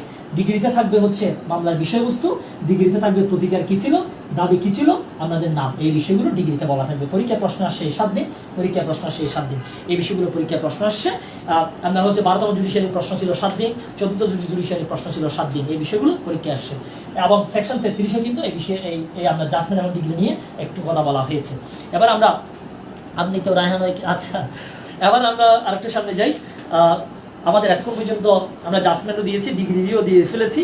এখন যে বিষয়টা মোস্ট ইম্পর্টেন্ট একটা বিষয় আমি আপনাদেরকে বলিনি, সেটি হচ্ছে অর্ডার 9। অর্ডার 9 যদি না বলি তাহলে বিষয়টা কিন্তু মেজর একটা অফেন্স হয়ে যাচ্ছে আমার জন্য। আমি অর্ডার 9টা বলে দিই, এখান থেকে প্রতি বছরই একটা প্রশ্ন আসে, অর্ডার 9 নিয়ে বলে দিই। অর্ডার 9 হচ্ছে অ্যাপিয়ারেন্স এবং নন অ্যাপিয়ারেন্স অফ পার্টিস। মামলার শুনানির তারিখ পড়ে গেছে, এখন জরিনা, সকিনা, মর্জিনা, বল্টু, জল্টু, কল্টু কারো কোনো খবর নাই, কাউকে দেখা যাচ্ছে না, এটা তো বড় সমস্যা। এখন অর্ডার 9-এ পার্টি যদি না আসে, নন অ্যাপিয়ারেন্স যদি হয়, সেই ক্ষেত্রে কিছু বিষয় এখানে বলা আছে। আমরা এটাকে একটু গ্রুপ করে পড়ে নিব। একটা হচ্ছে 2, 4, 6 একটা বিষয়, আরেকটা বিষয় আমরা দেখে নিব, আরেকটা গ্রুপ, মোট 3টা গ্রুপ করবো। আরেকটা মোস্ট ইম্পর্টেন্ট হচ্ছে 6, 13, 13A, 6 এবং 13, 13A মোস্ট ইম্পর্টেন্ট। আরেকটা বিষয় আমরা দেখবো, সেটি হচ্ছে আপনার হচ্ছে 8, আরেকটা হচ্ছে 8, 9, 9A, 8, 9 এবং 9A। এই অর্ডার থেকে আমাদেরকে অনেকগুলো রুল দেখে নিতে হবে, কারণ এই জায়গা থেকে পরীক্ষায় প্রশ্ন চলে আসছে। 2 এবং 4, 6 মোস্ট ইম্পর্টেন্ট। 2-এ হচ্ছে এখন যে খরচটা দেওয়ার কথা বিবাদীকে সামন দেওয়ার জন্য, আপনি টাকাটা দেন নাই, সামন দেওয়ার, এখন কোর্টের টাকা দিয়ে তো আপনার জন্য সামন পাঠাবে না, তাহলে সেই ক্ষেত্রে আপনার মামলাটা হচ্ছে খারিজ করে দিবে। খারিজ করে দিবে। 4-এ বলা হচ্ছে মামলার শুনানির তারিখ পড়েছে, কিন্তু এক পক্ষ দেখি যে কোর্টে আসে নাই, কোর্টে আসে নাই, মোস্ট ইম্পর্টেন্ট। 3-এ বলা হচ্ছে এখন এক পক্ষ কোর্টে আসে নাই, বদ পার্টি অনুপস্থিত, সেক্ষেত্রে কোর্ট মামলা খারিজ করে দিবে। যদি 2 অথবা 3-এ যদি মামলা খারিজ করে দেয়, আপনি 4-এ কোর্টের কাছে একটা অ্যাপ্লিকেশন করতে পারবেন যেন খারিজ আদেশটা কোর্ট রদ করে দেয়। ওকে, এবার চলে আছে এই গ্রুপে বলা হচ্ছে 6-এ যে বিষয়টা বলা হচ্ছে, বিবাদী আসে নাই, কি করে নাই, বিবাদী কোর্টে আসে নাই। বিবাদী যদি কোর্টে যদি না আসে, এবং আপনার হচ্ছে বিবাদী যদি কোর্টে যদি না আসে, সেক্ষেত্রে কোর্ট কি করবে, একতরফা নিষ্পত্তির জন্য কোর্ট একটা আদেশ দিয়ে দিবে। বিবাদীকে লাগবে না, বাদীর কথা শুনে কোর্ট একটা কি দিবে, একতরফা নিষ্পত্তির কোর্ট আদেশ দিয়ে দিবে। একতরফা নিষ্পত্তির যদি কোর্ট যদি আদেশ দেয়, তাহলে দেখেন এখন কোর্ট আদেশ দিয়েছে কিসের, একতরফা নিষ্পত্তির আদেশ দিয়েছে। এই জায়গা থেকে কিন্তু পরীক্ষার প্রশ্নগুলো করা হয়, বিবাদী আসে নাই, বিবাদী না আসা, একতরফা নিষ্পত্তির আদেশ দিয়েছে। একতরফা নিষ্পত্তির আদেশ দিয়ে কোর্ট কি করলো, একটা এক্সপার্টি ডিগ্রি দিয়ে দিয়েছে। এক্সপার্টি ডিগ্রি দিয়ে দিল। ঠিক আছে, এখন মোস্ট ইম্পর্টেন্ট যে বিষয়টা, সেটা হচ্ছে আমরা যদি 13টা যদি একটু করে দেখে নিই, 13-এ আমরা যে বিষয়গুলো পাবো, একটু 13টা বেশি গুরুত্বপূর্ণ, এই জায়গায় আমরা মিস্টেক করতে চাই না, কারণ এই বিষয়টা কিন্তু পরীক্ষা আসবে। এখন কোর্ট 6-এ কি করলো, বিবাদী হাজির হয় নাই, একতরফা বিচার করে কোর্ট বিচার করলো একতরফা, কারণ বিবাদী আসে নাই, বিচার করলো একতরফা, একতরফা বিচার করলো, দিয়ে দিল একটা একতরফা ডিগ্রি, যেটাকে আমরা বলি এক্সপার্টি ডিগ্রি। এক্সপার্টি ডিগ্রি যদি দেয় তাহলে বিবাদী যিনি ছিল, বিবাদী ছিল জরিনা, অনুমান জরিনা বলতে সেটা কি হলো কি হলো কি হলো, তাহলে জরিনা 13তে এসে কোর্টকে একটা অ্যাপ্লিকেশন দিতে পারবে যেন এক্সপার্টি ডিগ্রিটা কি করা হয়, রদ করা হয়। কোর্টকে যদি 13তে যদি কোনো অ্যাপ্লিকেশন দেয়, কোর্ট কিন্তু আমাকে নোটিশ দিবে, আমাকে নোটিশ দিয়ে বলবে যে কিরে রায়হান সাহেব আপনি কই, আপনার ডিগ্রি যেটা দিয়েছিলাম এটা তো এক্সপার্টি, এটা স্যাটিসফাইড করার জন্য বা আপনার বাদ দেওয়ার জন্য কিন্তু অ্যাপ্লিকেশন চলে আসছে 13তে, তাহলে আপনার জরিনা অ্যাপ্লিকেশন দিতে পারবে বিবাদী, যেহেতু এক্সপার্টি ডিগ্রি হয়ে গেল। এই মোস্ট ইম্পর্টেন্ট যে বিষয়টা সেটা হচ্ছে 13A। এখন 13A দিবে হচ্ছে যেন আমাকে নোটিশ দেওয়া না হয়, সরাসরি কি করে দিবে, কোর্ট আমারটা খারিজ করে দিবে, তবে তাকে আপনার এই অ্যাপ্লিকেশনটা দিতে হবে 30 দিনের মধ্যে, আবার দিতে হবে 3000 টাকা ফাইন, 3000 টাকা তাকে ফাইনও দিতে হবে, 3000 টাকা তাকে কি দিতে হবে, আপনার 3000 টাকা জমা দিতে হবে কোর্টে, 3000 টাকা পর্যন্ত জমা দেওয়ার জন্য আদেশ দিতে পারে কোর্ট, এবং একই সাথে এটা জমা দিতে হবে 30 দিনের মধ্যে, 30 দিনের মধ্যে। ওকে, এবার আমরা চলে আসি হচ্ছে এই জায়গায়, এই জায়গায় বলা হচ্ছে এখন আসানায় হচ্ছে বাদী, মামলার বাদী আসে নাই, মামলার বাদী যদি না আসে সেই ক্ষেত্রে কোর্ট বিবাদীকে জিজ্ঞেস করবে তুমি কি এগুলো স্বীকার করো, সব কিছু দেখার পরে কোর্ট এটা কি করবে, আপনার হচ্ছে মামলাটা কি করে দিবে কোর্ট, এই যদি স্বীকার না করে বিবাদী, কোর্ট মামলাটা খারিজ করে দিবে, মামলাটা খারিজ করে দিল। এখন খারিজ আদেশ রদ করার জন্য বাদী 9-এ অ্যাপ্লিকেশন করতে পারবে, 9-এ অ্যাপ্লিকেশন করতে পারবে কোর্টকে, 9-এ যদি অ্যাপ্লিকেশন করে অপরপক্ষকে কিন্তু নোটিশ দেওয়া হবে। এখন সে চাইলে 9-এর এত কিন্তু ডিরেক্টলি স্যাটিসফাইডের জন্য অ্যাপ্লিকেশন করতে পারবে, যেন ডিরেক্টলি কি করা হয়, স্যাটিসফাইড করা হয়, ডিরেক্টলি স্যাটিসফাইডের জন্য অ্যাপ্লিকেশন করতে পারবে, মোস্ট ইম্পর্টেন্ট। এখন 9-এতে কিন্তু একটা 30 দিনের বিধান আছে, এবং একই সাথে এখানে টাকা দিতে হবে 1000 টাকা, এখানে 3000, এখানে 1000। পরীক্ষা আপনারা কি করবেন, 1000-এর জায়গায় 3000 লিখবেন, 3000-এর জায়গায় 1000 লিখবেন। ওকে, আপনারা এটা করবেন, আপনারা এটা তো আমি জানি। আচ্ছা, তাহলে এই বিষয়গুলো হচ্ছে অনেক বেশি ইম্পর্টেন্ট। এখন এখানে এক্সপার্টি ডিগ্রি যেটা দিয়েছে, পরীক্ষায় যদি প্রশ্ন আসে এক্সপার্টি ডিগ্রি যদি কোর্ট যদি দিয়ে দেয়, তার বিরুদ্ধে আপনার কাছে আর কি কি প্রতিকার আছে, এটা কিন্তু আপনার জন্য অনেক বেশি গুরুত্বপূর্ণ। ওকে, এখন 13 অথবা 13 আমরা এখানে দেখলাম কোর্ট একটা এক্সপার্টি ডিগ্রি দিয়ে দিয়েছে। এখন এক্সপার্টি ডিগ্রি যদি কোর্ট যদি দিয়ে দেয়, তার বিরুদ্ধে আমার কাছে কি কি প্রতিকার আছে সেটা আমরা দেখি। এক্সপার্টি ডিগ্রি দিলে আমি 13তে অ্যাপ্লিকেশন করার সুযোগ আছে, অ্যাপ্লিকেশন করলাম, অথবা 13 এত আমি কি করতে পারবো, অ্যাপ্লিকেশন করতে আমি পারবো। সেকশন 96-এর অধীনে আমি কিন্তু এখানে আপিল করতে পারবো, এটা কিন্তু একটা এই ডিগ্রির বিরুদ্ধে কি করা যায়, আপিল করা যায়, যেটা 96-এর সাবসেকশন 2-তে বলা আছে প্রত্যেকটা এক্সপার্টি ডিগ্রির বিরুদ্ধে আমি আপিল করতে পারবেন। এবং এরপরে মোস্ট ইম্পর্টেন্ট যে বিষয়টা, যেখানে আপিলের বিধান আছে সেখানে আমি রিভিউ করতে পারবো, যেখানে আপিলের বিধান আছে সেখানে আমি কি করতে পারবো, রিভিউ করতে পারবো। ওকে, তাহলে এই বিষয়টা মোস্ট ইম্পর্টেন্ট। আপনি ফ্রড, এবং যদি ফ্রড হয়, এখন আপনার সাথে এমন ফ্রড করলো আপনি জানতেনও না যে এখানে এই ধরনের একটা শুনানি হচ্ছে, যদি ফ্রড হয়, ফ্রড যদি করে, ফ্রড করে কি করলো, একটা এক্সপার্টি ডিগ্রি তারা নিয়ে আসলো, একতরফা ডিগ্রি তারা নিয়ে আসলো, ফ্রড করে, ঠিক আছে, একজন আরেকজনের বিরুদ্ধে মামলা করে ফ্রড করে এখানে একটা এক্সপার্টি ডিগ্রি নিয়ে আসছে, আপনি জানানো না, এখানে অনেকগুলো ফ্রড হয়ে গেল, আমরা বিস্তারিত সেদিকে যাচ্ছি না, সেক্ষেত্রে আপনি নতুনভাবে মামলা করতে পারবেন। তাহলে আপনার কাছে অনেকগুলো প্রতিকার আছে যদি এক্সপার্টি ডিগ্রি হয়, ঠিক আছে, তাহলে আপনি 9-তে অ্যাপ্লিকেশন করতে পারবেন, 13-তে অ্যাপ্লিকেশন করতে পারবেন, পরীক্ষায় 3000-এর জায়গায় 1000 লিখবেন, 1000-এর জায়গায় 3000 লিখবেন। ওকে, আচ্ছা, তাহলে আমরা দেখে দিলাম অর্ডার 9-এ যদি পার্টিটা যদি শুনানিতে যদি না আসে, তারা যদি নন এফিয়ারেন্স হয়ে যায়, সেই ক্ষেত্রে যে বিষয়গুলো আসবে আপনার হচ্ছে, এগুলো হচ্ছে মোস্ট ইম্পর্টেন্ট। অলরেডি আমার সাথে আপনারা অনেকেই জয়েন করেছেন, সব কিছু ক্লিয়ার দেখা যাচ্ছে কিনা কমেন্টে জানাবেন, ঠিক আছে। অনেকেই দেখতে পাচ্ছি, অনেকেই জয়েন করেছেন আপনারা, ভিডিও ক্লিয়ার কিনা কমেন্টে জানাবেন।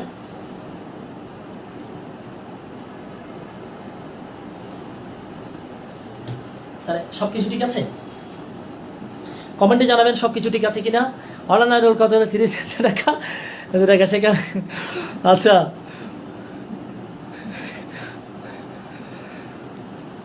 আপনি দেখাবেন উল্টোটা, এটা তো আমি জানি আপনারা পরে।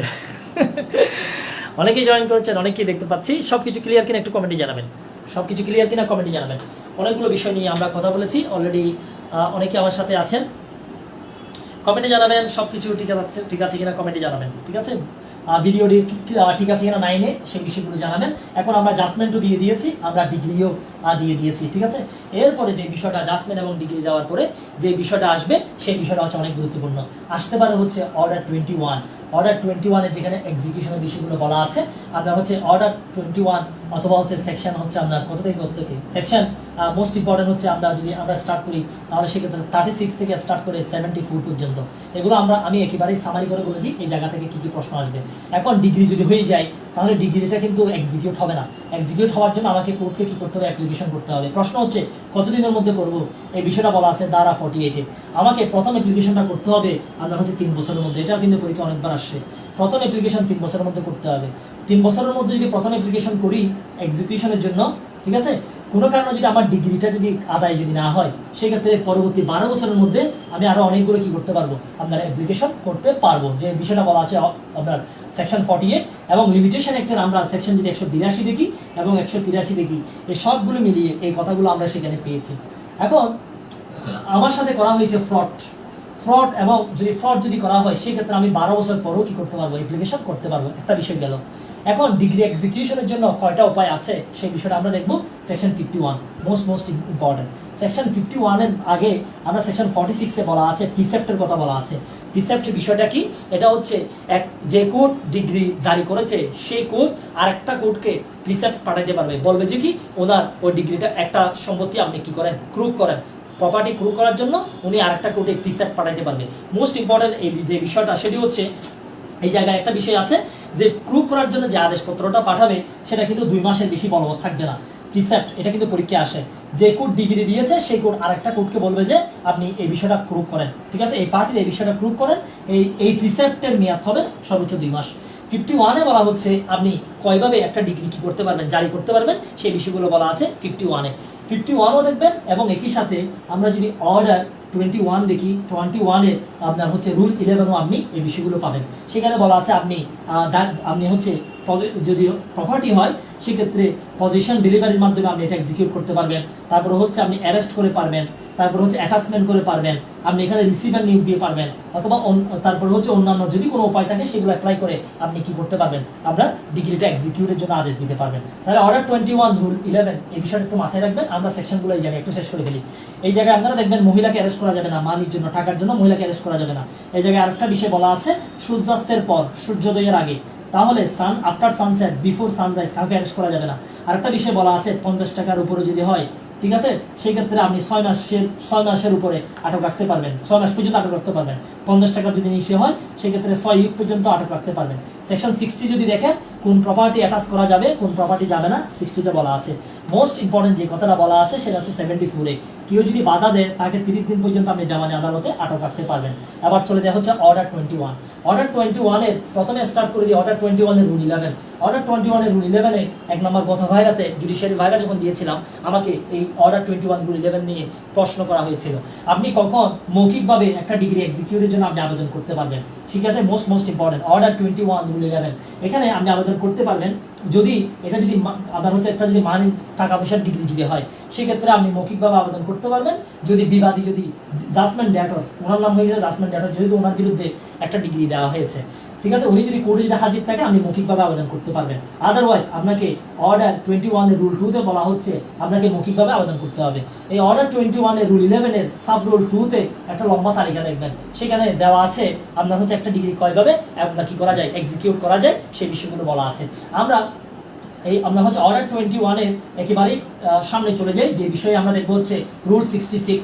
Rule 66 most important. রুল 66 থেকে হচ্ছে কোর্ট যখন আপনার ডিগ্রি কার্যকর করতে গিয়ে কোনো একটা প্রপার্টি যখন কোর্ট যখন সেল করতে চায়, আপনার হচ্ছে বিক্রি করতে চায়, আপনার হচ্ছে অকশন করতে চায়, নিলামে বিক্রয় করতে চায়, কোর্টকে একটা প্রোক্লেমেশন দিতে হয়, একটা হুলি প্রোক্লেমেশন দিতে হয়, ঘোষণা দিতে হয়, যেখানে বলা থাকে আমি এই জায়গাটা সেল করব, তোমরা যদি কেউ নিতে আগ্রহী হও তাহলে তোমরা নিতে পারো, নিলামে নিতে পারো। এখানে কিন্তু উনি আপনার হচ্ছে প্রপার্টির বর্ণনা, কত টাকা আছে, প্রপার্টির উপর কোনো চার্জ আছে কিনা, কেউ টাকা পয়সা পাবে কিনা, সবগুলো বিষয় বর্ণনা করে আপনার হচ্ছে উনি একটা প্রোক্লেমেশন দিতে পারেন। এখন এরপরে যে মোস্ট ইম্পর্টেন্ট যে বিষয়টা আমরা আপনার হচ্ছে অর্ডার 21-এ দেখবো সেই বিষয়টা, সেখান থেকেও কিন্তু পরীক্ষায় আপনার হচ্ছে প্রশ্ন অলরেডি প্রশ্ন আসছে, কয়েকটা প্রশ্ন আমরা দেখেছি, সেই বিষয়টা মোস্ট ইম্পর্টেন্ট। আমরা সেই বিষয়টা নিয়ে একটু কথা বলা ট্রাই করি। অর্ডার 21-এ যে বিষয়টা অর্ডার 21 আমরা যে বিষয়গুলো দেখবো সেটি হচ্ছে 84 থেকে একটা প্রশ্ন আসতে পারে। 84 এখন যে বলবে যে আমি কিনবো, রুল 84টা একটু দেখে নিই। এখন ক্রেতা যে জায়গা আপনার হচ্ছে অপশনের জায়গাটা কিনতে চাইবে, সে যদি জায়গাটা যদি কিনতে চায় তাকে কিন্তু 25% কি দিতে হবে, আপনার মূল্য কোর্টে জমা দিতে হবে, জায়গাটার মূল্য 25% কোর্টে জমা দিতে হবে। এখন এরপরে বলা হচ্ছে অবশিষ্ট যে জায়গাটা আছে সেই জায়গাটা আপনার হচ্ছে রুল 85-এ বলা হচ্ছে সেই জায়গাটা 15তম দিবসের আগে দিতে হবে। 15তম দিনের আগে এটা দিয়ে দিতে হবে। পরীক্ষায় 25% এটা পরীক্ষা আসবে, তাহলে যে জায়গাটা কিনতে চায় তাকে 25% টাকা জমা দিতে হবে। নিলামে যদি জায়গা যদি সে কিনতে চায়। এখন 85-তে বলা হচ্ছে বাকি টাকাটা 15তম দিনের আগে তাকে দিতে হবে। মোস্ট যদি আগে যদি দিতে না পারে তার কিন্তু নিলাম বাতিল, এই টাকাটাও সে কিন্তু ফেরত পাবে না, আবার পুনরায় নিলাম হবে। 89, 90, 91 মোস্ট ইম্পর্টেন্ট। 89, 90, 91 এখানে যে নিলামে যে বিক্রয়টা হয়েছে, সেলটা হয়েছে, এটা বাদ করার জন্য আবেদন করা যেতে পারে। 89 ধারা যদি কেউ আবেদন করতে চায় তাকে 5% টাকা কিন্তু এক্সট্রা দিতে হবে, 5% টাকা এক্সট্রা দিতে হবে। এখন 89, 90, 91 আবেদন করা হয়েছে। এখন আবেদন করে 92 বলা হচ্ছে যদি অ্যাপ্লিকেশনগুলো যদি কোড যদি ঠিক আছে, সেই ক্ষেত্রে কোড যে বিক্রয়টা হয়েছে এটা কিন্তু ফাইনাল করে দিবে। এই বিষয়গুলো আপনারা দেখে নেবেন। ফাইনাল করে কোড একটা সার্টিফিকেট দিয়ে দিবে। ওকে, এরপরে আপনার হচ্ছে 98-এ যে বিষয়টা বলা হয়েছে মোস্ট ইম্পর্টেন্ট, সেটা হচ্ছে কেউ যদি আপনার ডিগ্রি এক্সিকিউশনের ক্ষেত্রে যদি বাধা দেয়, সেক্ষেত্রে তার 30 দিন পর্যন্ত দেওয়ানি আটক হতে পারে। সেই 30 দিনের জন্য দেওয়ানি কারাগারে তাকে আটক রাখা যেতে পারে।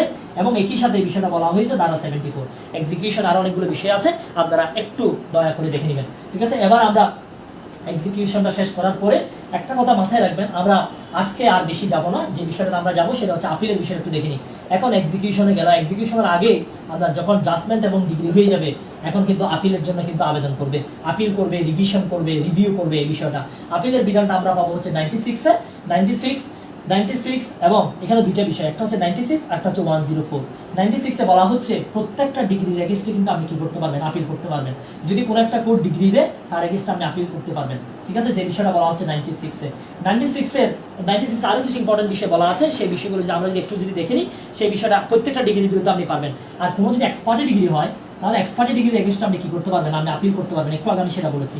কিন্তু 96-এর 3-তে একটা মোস্ট ইম্পর্টেন্ট কথা বলা আছে, যদি কোর্ট পার্টিদের সম্মতির ভিত্তিতে, কনসেন্টের ভিত্তিতে যে ডিগ্রিটা দেয়, সেটাকে আমরা বলি কম্প্রোমাইজ ডিগ্রি। সেই ধরনের ডিগ্রি দিলে তার বিরুদ্ধে আপনি কি করতে পারবেন না, আপনি আপিল করতে পারবেন না। মোস্ট ইম্পর্টেন্ট হচ্ছে আপনি কি করতে পারবেন না, আপিল করতে পারবেন না। ওকে, এখন শুধু আপিল নয়, আপনি শুধু আপিল নয়, এই জায়গায় আপিল শুধুমাত্র এটার বিরুদ্ধে করা যাবে তা নয়, এটাতেও করা যাবে না, আপিল করতে পারবেন না। এসআরএক্টের সেকশন 9-এ কোর্ট যে ডিগ্রি দেয় তার বিরুদ্ধে আপিল করতে পারবেন না। স্মল কজ কোর্ট যে রায় দেয় তার বিরুদ্ধে আপনি কি করতে পারবেন না, আপিল করতে পারবেন না। এইসব গ্রাউন্ডে আপিল করতে পারবেন না।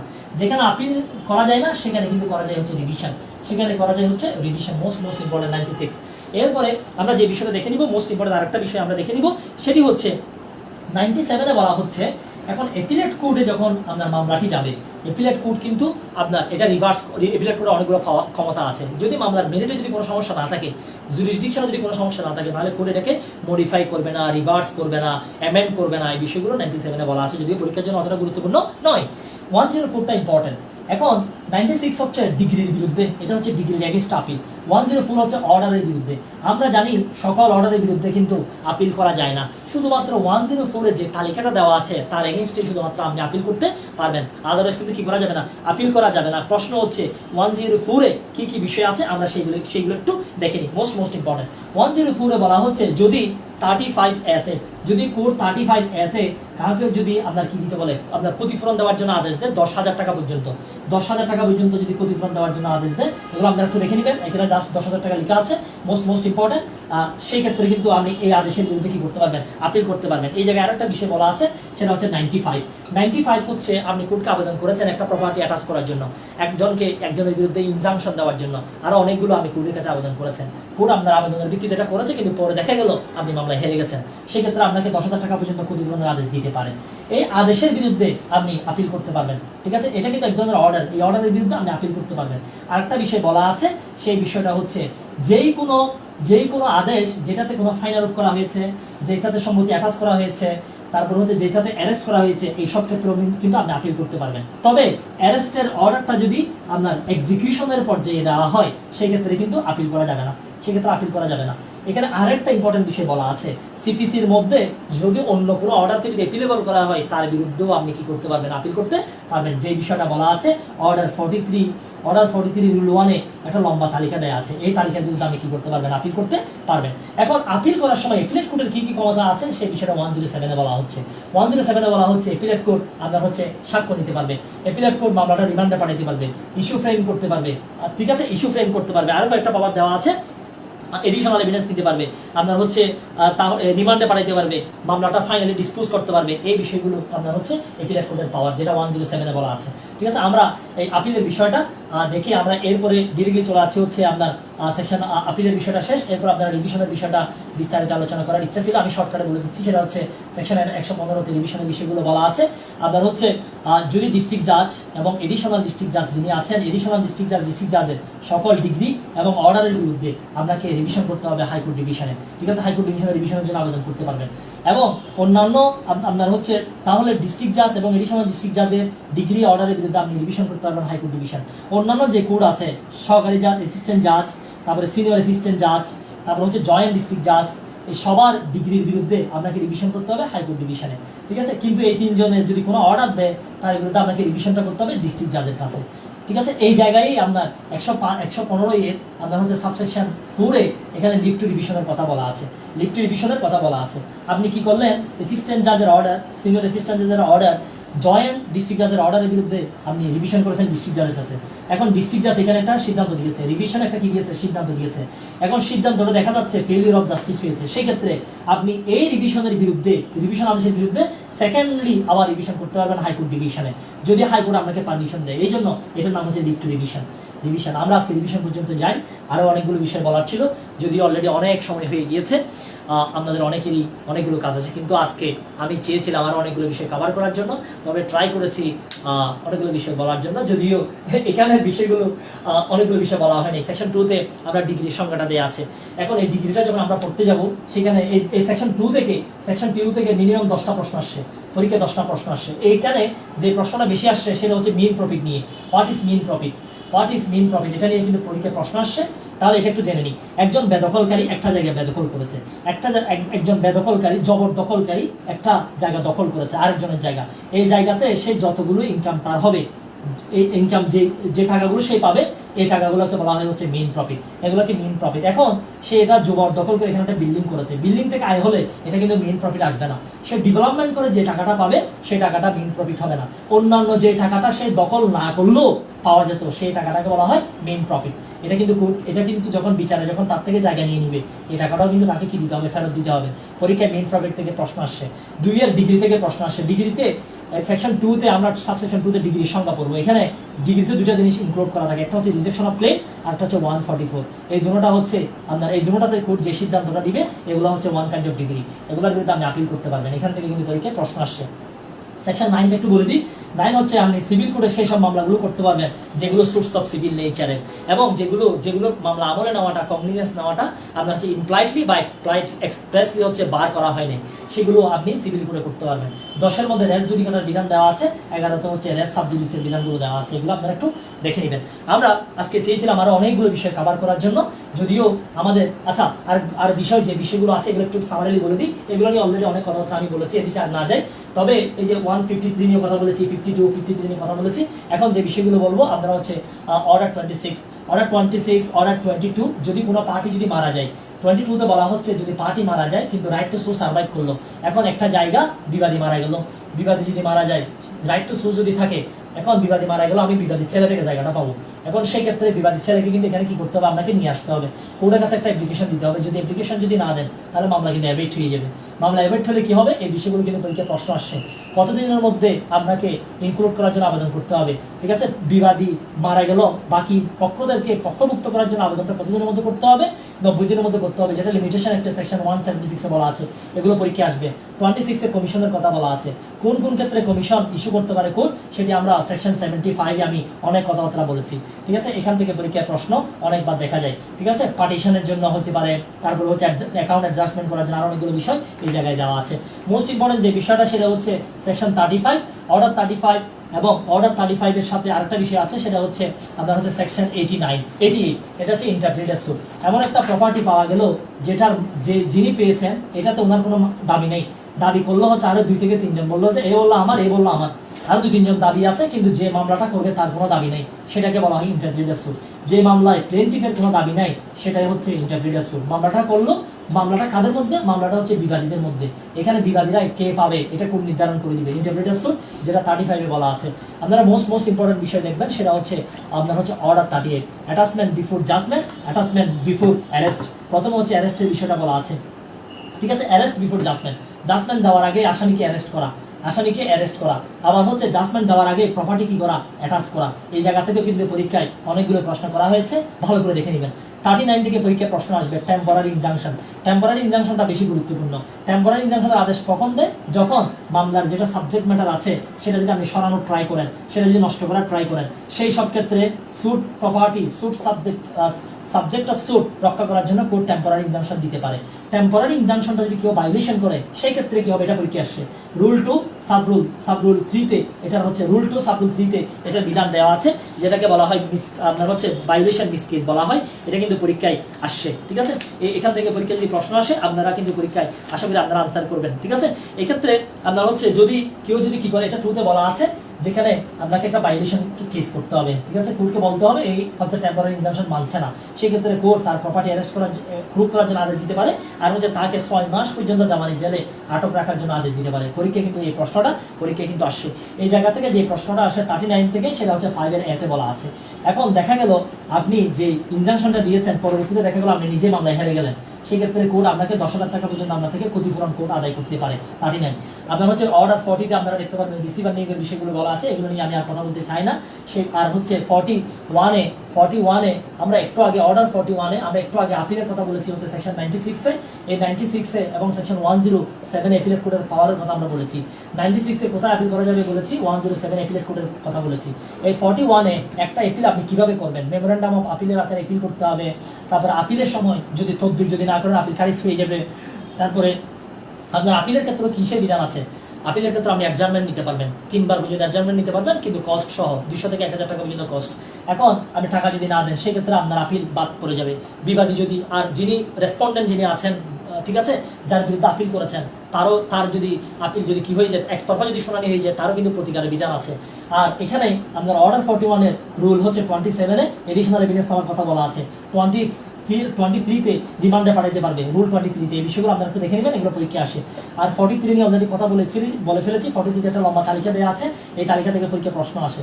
এখানে যে তালিকাগুলো দেওয়া আছে এগুলোর প্রত্যেকটার বিরুদ্ধে আপনি আপিল করতে পারবেন, ঠিক আছে। এখন আপিল করেছেন, এপিলেট কোর্ট যে সিদ্ধান্ত দিবে তার বিরুদ্ধে আপনি আবার আপিল করতে পারবেন, তখন এটাকে বলা হয় মিস আপিল, ঠিক আছে। মিস কেসের বিরুদ্ধে যে আপিল সেটাকে বলা হয় মিস আপিল। অর্ডার 43 রুল 1 এর মধ্যে যে তালিকাটা দেওয়া আছে তার বিরুদ্ধে সেখানে যে সিদ্ধান্তটা দিবে তার বিরুদ্ধে যদি আপিল করেন সেটাকে বলা হয় মিস আপিল, ঠিক আছে। আচ্ছা, যাই হোক, আমরা সেদিকে আর না যাই। অলমোস্ট সবগুলো বিষয় বলার ট্রাই করেছি। সবাই ভালো থাকবেন, সুস্থ থাকবেন। আর সেকশনগুলো নিয়ে প্রথমে আসলে অনেক কথা বলে ফেলেছি, হোপফুলি আপনারা এগুলো দেখে নেবেন। তবে এই জায়গায় একটু দেখে নিই, এই জায়গায় একটু বলিনি, সেটা হচ্ছে 22। আচ্ছা, আরেকটা জায়গায় বলিনি, সেটা হচ্ছে অর্ডার 16। এখান থেকে একটা প্রশ্ন বলা হয়নি, এবং একই সাথে আপনার হচ্ছে আরেকটা সেকশন বলা হয়নি, সেটা হচ্ছে সেকশন 32। এই সেকশন অর্ডার 16 এবং 32 তে বলা হচ্ছে আপনি একজন উইটনেস বা সাক্ষীকে কি বলতে পারবেন, সাক্ষ্য দেওয়ার জন্য সামন দিলেন, এই যদি না আসে তাকে আপনি 500 টাকা পর্যন্ত ফাইনাল করতে পারবেন। অ্যাডভোকেসি প্রশ্ন 2020 এর অ্যাডভোকেসি পরীক্ষায় প্রশ্নটি কিন্তু চলে আসছে, ঠিক আছে। আচ্ছা, এগুলো কিন্তু আমাদেরকে দেখে নিতে হবে। যে বিষয়টা অর্ডার 16 আছে, এটাও আসছে। আর 32 সেকশন 32 তে বলা আছে আপনি তাকে অ্যারেস্ট করার জন্য আদেশ দিতে পারবেন, তার প্রপার্টি প্রুভ করার জন্য আদেশ দিতে পারবেন, তাকে 500 টাকা ফাইনাল করতে পারবেন। এটা কিন্তু পরীক্ষা আসছে। এই 22 থেকে 24 এর মধ্যে একটা বিষয় বলে দিই। এখন 22 তে যদি আমরা দেখি, সেই ক্ষেত্রে এখন একটা মামলা দেখা যাচ্ছে একাধিক কোর্টে করা যাচ্ছে, সেক্ষেত্রে বাড়ি চাইলে মামলাটা ট্রান্সফার করার জন্য আবেদন করতে পারবে। এখন মামলাটা যদি একই জেলার মধ্যে ট্রান্সফার করতে চাই, ডিস্ট্রিক্ট জাজের কাছে আবেদন করবে। এক জেলা থেকে যদি আরেক জেলায় ট্রান্সফার করতে চাই, তাহলে ও সেই হাইকোর্ট ডিভিশনে তাকে আবেদনটা করতে হবে। এখানে বাকি ম্যাক্সিমাম যে বিষয়গুলো আছে সবগুলো নিয়ে কথা বলেছি। আরেকটা বিষয় নিয়ে কথা বলি নেই, সেটা হচ্ছে রুল কমিটির বিষয়টা বলা আছে 123। রুল কমিটিতে মেম্বার থাকবে 6 জন, তাদেরকে নিয়োগ দিবে হচ্ছে চিফ জাস্টিস, তাদের মধ্যে প্রধান কে হবে এটা নির্ধারণ করে দিবে। রুল কমিটিতে কারা থাকবে? সুপ্রিম কোর্টের 3 জন বিচারক, সুপ্রিম কোর্টের 2 জন লয়ার, এবং লোয়ার কোর্টের বা সাবঅর্ডিনেট কোর্টের দেওয়ানি আদালতের 1 জন বিচারক। মোট 6 জন নিয়ে আপনার হচ্ছে রুল কমিটি গঠিত হবে। রুল কমিটি রুল ফ্রেম করবে 122 যে রুলটা ফ্রেম করবে সেটা 126 বলা হচ্ছে রাষ্ট্রপতি অনুমোদন দিলেই সেটা হচ্ছে ফাইনাল হবে। ওকে, এই বিষয়গুলো আমরা একটু দেখে নেবেন। 144টা গুরুত্বপূর্ণ। 144 হচ্ছে রেস্টিটিউশন বা প্রত্যার্পণ। রেস্টিটিউশন কিরকম? একটা ডিগ্রি হয়েছে, একটা অর্ডার হয়েছে, এখন এই অর্ডারে আমাকে আমার জায়গা থেকে উচ্ছেদ করে দেওয়া হলো, আমার ঘর বাড়ি ভেঙে ফেলছে, কিন্তু আমি যখন আপিল করলাম, এপিলেট কোর্ট বললো এই জায়গা তো রায়হানের, আমি আবার এখানে আসলাম, এসে দেখলাম আমার ঘর নাই। এখন আমি কোড যে কোড ডিগ্রি দিয়েছে তাকে আবেদন করব, আপনি আমাকে আমার আগের অবস্থায় ফিরিয়ে নিয়ে যান, আমাকে আমার ঘর এনে দেন, আমার ঘর এনে দেন। এখন যে কোড ডিগ্রি দিয়েছে সেই কোড এখানে কি করবে, গড় তো আনতে পারবে না, তাহলে আগের অবস্থায় ফিরিয়ে নিয়ে যাওয়ার জন্য যা যা কিছু করার সেই কিছু করে আদেশ দিবে। এই আদেশের বিরুদ্ধে 140 করে যে আদেশটা দিবে তার এটা হচ্ছে one kind of degree, section 2 তে বলা হচ্ছে। যদি এটা ডিগ্রি যদি হয় 96-এ, আপনি এটার বিরুদ্ধে কি করতে পারবেন, আপিল করতে পারবেন। এটার বিরুদ্ধে কি করতে পারবেন, আপনি আপিল করতে পারবেন। 144 বাকি সবগুলো বিষয় নিয়ে কথা বলার ট্রাই করেছি, কোনো বিষয় কম বলেছি, হয়তো কোনো বিষয় বেশি বলেছি। যদি কোনো অনিচ্ছাকৃত ভুল যদি বলে থাকি, আশা করি আপনারা ক্ষমা সুন্দর এবং ভালোবাসার দৃষ্টিতে, ক্ষমা সুন্দর দৃষ্টিতে, স্নেহের দৃষ্টিতে, মায়ার দৃষ্টিতে, মমতার দৃষ্টিতে, ক্ষমার দৃষ্টিতে আপনারা দেখবেন বলে আমি আশা করছি, এবং আপনারা অলরেডি অনেকেই ক্ষমা করে দিয়েছেন। যদি কোনো ভুল ইনফরমেশন দিয়ে থাকি অনিচ্ছাকৃত সাবকনসিয়াস মাইন্ডে যদি কোনো ভুল ইনফরমেশন দিয়ে থাকি, সেটার জন্য আমি দুঃখ প্রকাশ করছি। আশা করি সবাই ভালো করে প্রিপারেশন নেবেন। যেই সব জায়গাগুলো থেকে প্রশ্ন আসে ধরে নেবেন বারবার এই জায়গা থেকে প্রশ্নগুলো করা হবে, ভালো করে প্রিপারেশন নেবেন। সবার শেষে একটা কথা বলতে চাই, বর্তমানে মিডিল স্কুলে admission is going on. Last কথা আজকের ক্লাসের, অ্যাডমিশন গোয়িং অন। বর্তমানে আমাদের অ্যাডমিশন গোয়িং অন হচ্ছে, 15তম প্রিলিমিনারিতে আমরা অ্যাডমিশন নিচ্ছি, ক্লাস শুরু হয়েছে আজ থেকে, এবং একই সাথে 14 BGS এর আমরা রিটার্নে অ্যাডমিশন ইজ গোয়িং অন, অ্যাডভোকেসিতে প্রিলিমিনারিতে ভর্তি চলছে। দেখা হবে, কথা হবে বিজয়ে। সবগুলো সাবজেক্ট কমপ্লিট প্রিপারেশনের জন্য আপনাকে স্বাগত জানাচ্ছি মিডিল স্কুলে, যেখানে মিডিল স্কুলের শিক্ষকরা আপনাদেরকে বিজ্ঞান থেকে শুরু করে ম্যাথ থেকে শুরু করে ম্যাথের সবগুলো বিষয়, পিথাগোরাসের উপপাদ্য, অতিভুজের উপর একটা বর্গক্ষেত্র যদি আঁকি, তাহলে এই বর্গক্ষেত্রের ক্ষেত্রফল ইজ ইকুয়াল অন্যান্য যে দুইটা বাহু আছে তার উপর যে বর্গক্ষেত্র দুটো আঁকবো তার যোগফল যদি এক করি, তাহলে অতিভুজের উপর যে বর্গক্ষেত্র এঁকেছি সেই দুটা সমান হবে। এটার উপর ভিত্তি করে অনেকগুলো এমসিকিউ জুডিশিয়ারি BCS আসে, অনেকগুলো এমসিকিউ আমাদেরকে কিন্তু কি সলভ করতে হবে। চারটা চতুর্ভুজের চারটা কোনো সমস্যা 380, তাহলে এখান থেকে কিন্তু পরীক্ষার প্রশ্ন চলে আসে। ল থেকে শুরু করে ল টু জেনারেল কমপ্লিট প্রিপারেশন, এবং লটাকে জানার জন্য, লটাকে মাথায় নিয়ে আসার জন্য উইথ স্ট্র্যাটেজি এবং টেকনিক। সারাদিন সারা জীবন পড়বেন কিন্তু দেখা যাচ্ছে মনে থাকে না। কিভাবে মনে থাকবে বলেন? পড়ার সিস্টেম হচ্ছে একরকম, আপনি পড়েন আরেক রকম ভাবে, তাহলে জীবনও এটা মনে থাকবে না। প্রত্যেকটা জিনিসের একটা স্ট্র্যাটেজি আছে।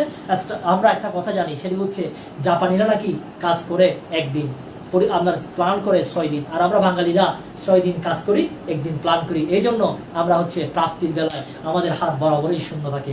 সকল প্রিপারেশন হবে উইথ স্ট্র্যাটেজি। আপনাকে ভাইবা বোর্ডে রেখে আসার দায়িত্ব আমাদের, ভাইবা বোর্ড থেকে জাজ হওয়াটার দায়িত্ব আপনাদের, যদি আল্লাহ যদি আপনার কপালে যদি রাখে। যদি জাজ যদি হতে না পারেন, হয়ে যাবেন হচ্ছে লয়ার হওয়ার পর আপনি কি করবেন সেটাও আপনাকে বলে দিচ্ছি।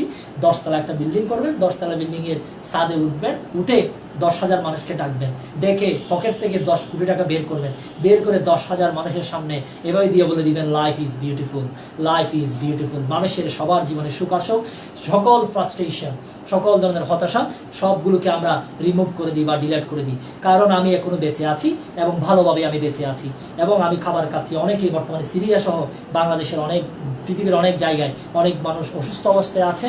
অনেক অলরেডি কোভিড-19 আমরা 25 লাখের উপরে মানুষকে আমরা হারিয়েছি। সব কিছু বাদ দিয়ে আমরা আলহামদুলিল্লাহ ভালো আছি, সুস্থ আছি। আল্লাহ আমাদেরকে ভালো রেখেছেন, এই জন্য আল্লাহর কাছে আমরা বরাবরই কৃতজ্ঞতা জানাচ্ছি, শুকরিয়া আদায় করছি। ভালো থাকবেন, সুস্থ থাকবেন। দেখা হবে বিজয়ী, আজকে আর নয়, নো মোর টুডে। দেখা হবে আরেকদিন যে কোনো এক মুহূর্তে। আর মিনিল স্কুলে যারা মেম্বার আছেন তাদের সাথে তো আমার নিয়মিতই দেখা হয়, তাহলে আমাদের সাথে যারা মিনিল স্কুলের মেম্বার আছেন আগামীকাল ম্যাথ ক্লাস আমাদের সাথে দেখা হবে। আজকে এখানে বিদায় নিচ্ছি, আজকে আর না। আল্লাহ হাফিজ, বাই।